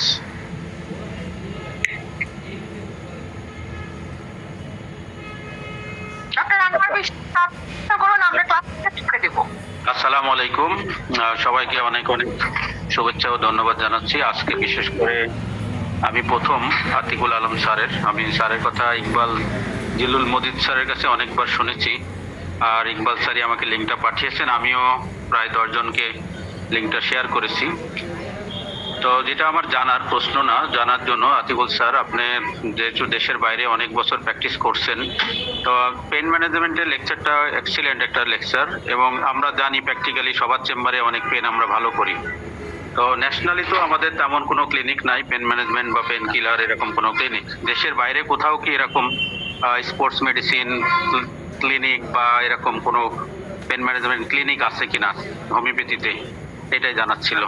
আর আমার নামটা হলো ডাক্তার আনোয়ার এইচ বিশ্বাস, আমরা যার নাম পুরো নাম বললেই ভালো হয়। ধন্যবাদ। জি, ডক্টর আনোয়ার, আপনার প্রশ্নের জন্য ধন্যবাদ এবং আপনি আমাদের এই আজকের ক্লাসে অংশ নিয়েছেন, আন্তরিক কৃতজ্ঞতা। তো আপনার প্রশ্নটা, পেইন ম্যানেজমেন্টের যে ট্রমা সেন্টার এই সমস্ত দেশে সাধারণত অ্যালোপ্যাথিক যে পেইন কিলার সেগুলি ব্যবহার হয়, হোমিওপ্যাথিক সেরকম কোনো ট্রমা ম্যানেজমেন্ট সেন্টার আমার চোখে পড়ে। আমি ট্রমা ম্যানেজমেন্ট করেছি, আমার এটা শিখতে হয়েছে আমার নিজের প্রয়োজনে, নিজেদের প্রয়োজনে, রোগীদের প্রয়োজনে। আমি এর চাইতে ভালো এফেক্টিভ আসলে মোডালিটিস অফ ট্রিটমেন্ট আমি পাই। পেইন কিলারের দরকার হয় না, অধিকাংশ 90% কেসই আমাদের ওষুধ দিয়ে আমরা যদি জুডিশিয়াসলি ব্যবহার করতে পারি আমাদের ওষুধেই উঠে আসে। আমার জানা মতে এরকম কোনো হসপিটাল নাই। আপনারা বাংলাদেশে চেষ্টা করে দেখতে পারেন, আমরা সেখানে পরীক্ষা নিরীক্ষা করেও দেখতে পারি, বা সরকার থেকে যদি এরকম উদ্যোগ থাকে আমরা ফার্স্ট এইডের জন্য এরকম সার্ভিস দিতে পারি। এছাড়া প্রতিটা ক্লিনিকে ওপিডি স্টাইলে অ্যাকিউট দিয়ে যদি আপনি নাম করতে পারেন, আপনার কাছে মানুষ আসবে, কারণ আমাদের এগুলো অবার্থ। আপনি 10টা ইঞ্জুরি কেস নিয়ে 10টাই উঠে যায়, আপনার কাছে কেন আসবে না? বা 10 বছরের ইঞ্জুরি ভালো হয়নি, আপনি ভালো ওষুধ দিয়ে ভালো করে দিলেন, তখনই তো আপনার কাছে মানুষ আসবে। ধন্যবাদ স্যার, আপনাকে আন্তরিক ধন্যবাদ ও কৃতজ্ঞতা জানাচ্ছি।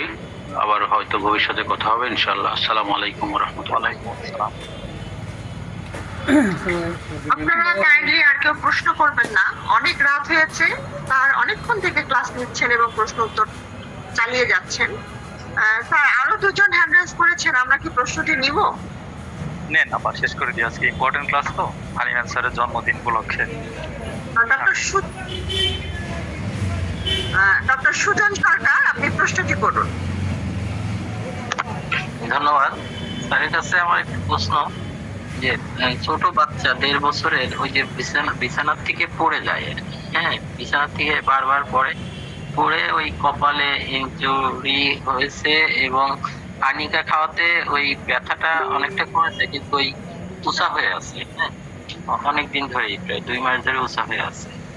তো আমি নেট্রামসালের কথা বলেছি 6x, তো এরপরে আমরা কি করতে পারি স্যার? ওই উঁচাটা আসলে কি জন্য হয়ে আছে? ওখানে তো রক্ত নেই, রক্ত জমা নেই।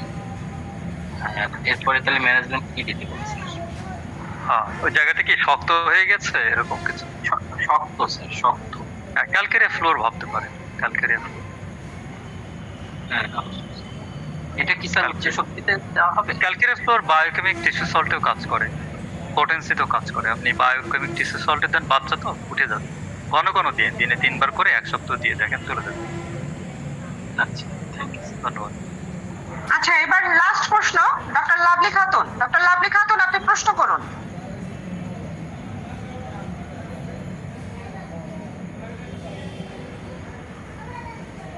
আসসালামু আলাইকুম স্যার। ওয়ালাইকুম আসসালাম। স্যার, আমার নিজেরই একটা সমস্যা ছিল, আমি একটু আপনার সাথে এ ব্যাপারে একটু কথা বলতে চাচ্ছিলাম। এখন তো অনলাইনে আমরা ক্লাস নিচ্ছি, এখন বলবেন না অন্যভাবে বলবেন?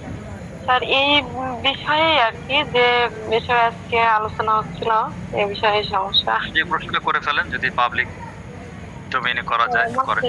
কোমরে এই 2 মাস মানে ব্যথা বলতে প্রথমে যন্ত্রণা করছিল কোমরের মধ্যে, তবে হচ্ছে এখন কোনো ব্যথা নাই। এই 2 মাস প্রায় রানিং, এখন কোনো মানে যন্ত্রণা নাই, তবে ওর মধ্যে মনে হচ্ছে ব্যথা হয়ে আছে। আর আমি নিচে বসতে পারছি না, চেয়ারে বসতে পারছি, হাঁটতে পারছি, তবে নিচে বসে মানে দেখা যাচ্ছে 10 মিনিট 15 মিনিট বসলে মনে হচ্ছে আমার পিছন থেকে ফেটে যাচ্ছে, মানে শিরা টিরা কিছু ছিঁড়ে যাচ্ছে, এমন একটা অনুভূতি। আচ্ছা আচ্ছা, ব্যথাটা কোথায় হচ্ছে? কোমরের লাম্বার রিজিয়নে না অন্য রিজিয়ন? স্যার, একদম লাম্বার রিজিয়নে, আর হচ্ছে আমার 3টা সিজার আছে স্যার। হ্যাঁ, তো সিজার হয়েছে, পাংচার করে তো, এটা লাম্বার পাংচার থেকে। তো এই সমস্ত ক্ষেত্রে আপনি প্রথম ইনস্ট্যান্সে আপনি হাইপেরিকাম 1M কয়েকটা ডোজ নিয়ে দেখেন, আর তার পরবর্তীতে আপনি মোডালিটিস সংগ্রহ করেন, যে কিসে কমে কিসে বাড়ে, গরম শেক দিয়ে দেখেন। তারপরে ব্যথাটা স্যার, আর আরেকটা বিষয়, ওইখানে কিন্তু প্রচন্ড গরম থাকে। আচ্ছা, গরম হোক, আপনি হাইপেরিকাম ফার্স্ট ইনস্ট্যান্সের চেষ্টা করেন, করে দেখেন কি হয়। আর যদি না হয় আমরা লেডাম ভাবতে পারি এই ক্ষেত্রে। আর যদি ম্যাকফসের সাথে এটা ম্যাচ করে, ম্যাকফস আমরা 1M, ম্যাকফস 6 না, ম্যাকফস 1M আর 10M আমরা ভাবতে পারি। এই কেসগুলো জটিল, এগুলো কেস নিতে হয় তো, এগুলো অন্য কোনো নার্ভ ইনজুর্ড আছে কিনা এটা দেখতে হয়। তাহলে কয়েকটা রেমেডির কথা আপনাকে থ্রেড বলা দিলাম। আপনি কি কি রেমেডি নিয়েছেন নিজের থেকে?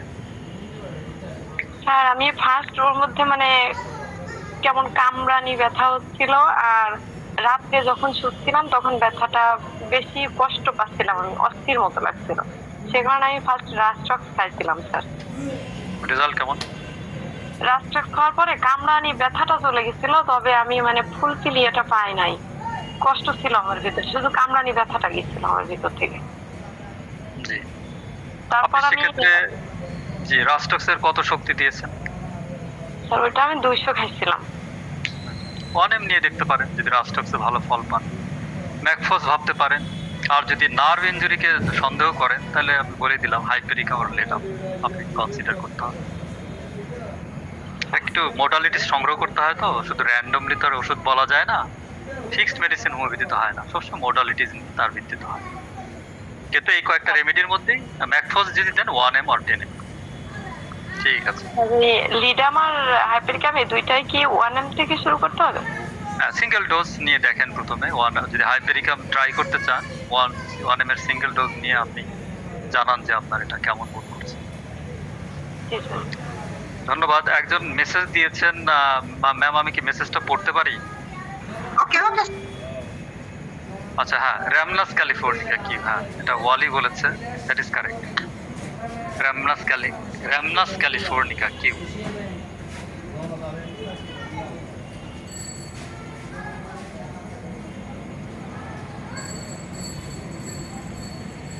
আরেকজন প্রশ্ন করেছে মাসুরা খাতুন, কোনো রোগী 6 মাস যাবৎ অ্যালোপ্যাথিক ওষুধ খেয়ে বুকের দুধ বাড়ানোর জন্য থাইরয়েড 150 হলে ওই রোগী হোমিওপ্যাথিতে আসলে আমরা কোনো, হ্যাঁ অবশ্যই তার কেস নিলেই এটা ম্যানেজ করা যায়। কেস না নিয়ে এই সমস্ত আসলে আইসোলেটেড ভাবে আমাদের হোমিওপ্যাথিতে সিমটম নির্ভর, এক একটা কেস নিতে আমি 1 থেকে 1.5 ঘন্টা সময় লাগে। এগুলো বড় কেস, কোনো ফিক্স মেডিসিন আমি আসলে অতটা আমি প্র্যাকটিস করি না। তো কোনো অ্যালোপ্যাথি ওষুধ খেয়ে যদি তার থাইরয়েডের গন্ডগোল হয়, এন্ডোক্রাইন ডিসরাপশন হয়, আমাকে এন্ডোক্রাইন প্যাথোলজি নিয়ে এবং এর উপর স্ফিয়ার অফ অ্যাকশন নিয়ে অনেক মেডিসিন ভালো লাগতে পারে। পুরো কেস দেখে তখন আমরা সিদ্ধান্ত নিয়ে আমরা তখন একটা ওষুধ সিলেক্ট করতে পারি। তবে সাধারণত যদি আমরা যে অ্যালোপ্যাথিক ড্রাগসগুলো নিয়েছে সেক্ষেত্রে যদি তার থাইরয়েডের গন্ডগোল হয়ে থাকে এটা সন্দেহ করি আমরা থাইরয়েডিনাম 200 অবশ্যই ভাবতে পারি, but depending on the case taking. Calcarea আসতে পারে, সে যদি ক্যালকেরিয়ার রোগী হয় ওদিন হয়, এটা কোনো ফিক্সড কোনো না। কিন্তু আপাতত আপনার এই শুধু এই প্রশ্নটুকুন থেকে আমরা থাইরয়েডিনাম 200C 1-2টা ডোজ ট্রাই করে দেখতে পারি। ধন্যবাদ সবাই। ধন্যবাদ সবাইকে এতক্ষণ প্রশ্ন করার জন্য, এবং ধন্যবাদ স্যারকে, এত ধৈর্য এবং এত কষ্ট করে স্যার আমাদের সকলের প্রশ্নের উত্তর দিলেন। তবে ক্লাস শেষ করার আগে আমি একজনের কথা না যদি বলি তাহলে ক্লাসটি আমার মনে হচ্ছে অসম্পূর্ণ থেকে যাবে। তিনি হচ্ছেন আমাদের শ্রদ্ধেয় জনাব doctor AKM Mizanur Rahman sir. Sir অনেক ধৈর্য নিয়ে সব সময় আমাদের সঙ্গে থাকেন এবং প্রত্যেকটি ক্লাস স্যার শোনেন। স্যারকে অনুরোধ করবো আজকের ক্লাস সম্পর্কে অল্প কিছু বলার জন্য, যেহেতু অনেক সময় পাস পেরিয়ে গেছে। স্যার অল্প একটু কিছু যদি বলতেন, ডক্টর শ্রদ্ধেয় AKM মিজানুর রহমান স্যার। আসসালামু আলাইকুম স্যার, কেমন আছেন? ওয়ালাইকুম আসসালাম স্যার, ভালো আছি, আপনি ভালো আছেন? জি আলহামদুলিল্লাহ স্যার। আপনার পেশেন্ট তো ওই যে ব্রাজিলের জার্সি পরে ফুটবল খেলতেছে। Amazing sir, amazing. তো স্যারের ক্লাস সম্পর্কে আসলে কিছু বলার নেই, অনেক অনেক বেনিফিট হয়েছে সবার, এবং বিশেষ করে পোটেন্সি নিয়ে অনেক ক্লাসে অনেক প্রশ্ন হয়। একটু আস্তে আস্তে করে আমরা ক্লিয়ার হতে থাকবো আস্তে আস্তে করে। তবে একটা কথা কি, আমার সবসময় যে বাবার কথা মনে পড়ে। স্যার হ্যানিম্যানকে তো শ্রদ্ধা জানাই, ওনার আজকে প্রয়াণ দিবস, বাট উনি বেঁচে আছেন আমাদের হৃদয়। তো সে কথাটা হচ্ছে যে small clinical learnings are very big assets for a homeopath. ছোট ছোট ক্লিনিক্যাল লার্নিং, ছোট ছোট শেখা, এটা খুব বড় অ্যাসেট একজন হোমিওপ্যাথের জন্য। তো আমরা আসলে সেই অ্যাসেটগুলোকে আমরা সহজে পেয়ে যাচ্ছি স্যারের কাছ থেকে। তো এটা আসলে সবাইকে বলবো যে স্যারের ক্লাসে নেক্সট টাইম পোটেন্সি সম্পর্কে স্যার প্রায় একটু একটু করে কথা বলেন প্রাসঙ্গিক ভাবে, মানে যখন যেভাবে বলতে। আসলে তো এটা ইন জেনারেল কোনো কিছু বলা যায় না যে কাকে কোন পোটেন্সি আপনি দেবেন। It is up to you, absolutely up to you, and absolutely up to the level of the patient. তার হেলথ কোন লেভেলে আছে, তার কনস্টিটিউশন কি, সব কিছু বিবেচনা করে পোটেন্সিটা সিলেক্ট করতে হবে। কিন্তু তারপরেও কতগুলো ছোট ছোট জিনিস আছে যেগুলো আমরা শিখে নিতে পারি। এগুলো স্যারদের কাছ থেকেই আমাদের শিখতে হবে। আমরা তো কাছে থেকে আর সবাই আগের জমানার মতন সেই সেরকম টোল লার্নিং তো আর নাই, টোল ঘরে যেরকম শেখা হতো সেই নিয়ম আর নাই। তো আমরা আসলে এই প্ল্যাটফর্মগুলোই ছোট ছোট টোল ঘর, এখানেই আমরা একটু একটু করে শিখে নিতে পারি। তো সবাই মনোযোগ দিয়ে শুনেছেন স্যারের কথা, এবং অনেক প্রায় 100 মতো মানুষ আমরা একত্রিত হয়েছিলাম। রাত হয়েছে বলে অনেকে চলেও গেছে। তো আমি আশা করব যে স্যারের দীর্ঘায়ু কামনা করব, দোয়া করব, এবং স্যারের ক্লিনিক্যাল এক্সপিরিয়েন্স গুলো আস্তে আস্তে এটা একদিনে একভাবে এক ক্লাসে দেওয়া সম্ভব না, আসলে কোনোভাবেই সম্ভব না। ছোট ছোট অনেক কথা মনে আসে, আপনারাও যখন কথা বলেন আপনাদেরও রোগী নিয়ে অনেক কথা আছে। আর একটা ছোট্ট রিকোয়েস্ট করতে চাই, সেটা হলো আসলে স্যারদেরকে তো আমরা পাই না, সেই কারণে ছোটখাটো ব্যক্তিগত সমস্যাগুলো আমাদের স্যারদেরকে দেখলে মনে পড়ে। তো আসলে একটা জেনারেল ক্লাসে পার্টিকুলার কোনো ব্যক্তির কোনো সমস্যা নিয়ে কথা বলতে গেলে তখন অন্যরা বঞ্চিত হয়। তো সেই কারণে আমার মনে হয় যে আমাদের একটুখানি যেহেতু আমরা লোকেশন জানছি, তারপর কন্ট্যাক্ট আছে, তারপর আমরা গ্রুপ যারা মেম্বার আছি স্যারের কে আমরা যোগাযোগ করতে পারছি ইনবক্সে বা বিভিন্নভাবে, তো সেক্ষেত্রে আমরা সেভাবে আমরা ব্যক্তিগত পর্যায়ে যোগাযোগ করি। একটা কমন প্ল্যাটফর্মে অনেকে যখন অপেক্ষা করতেছেন 100 মানুষ, তার মধ্যে আমি যদি আমার একটা পেশেন্টের প্রবলেম বা আমার কোনো আত্মীয়ের প্রবলেম বা নিজের প্রবলেম এগুলো নিয়ে আমরা কথা না বলি, এতে কোনো সমস্যা নেই। যখন স্যারকে আমরা পাবো, স্যার কিন্তু রেসপন্স করেন। আপনারা নক করে দেখেন না, বাংলাদেশের কেউ নক করলে স্যার রেসপন্স করেন না এমন অবস্থা হবে না ইনশাল্লাহ।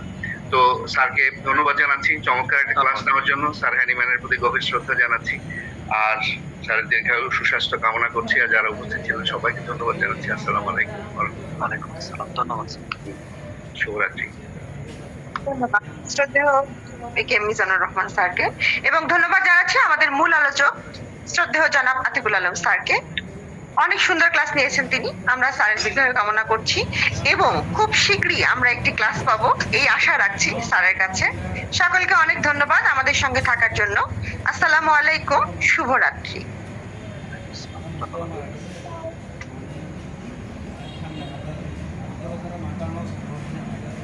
পদ্মা ম্যাম,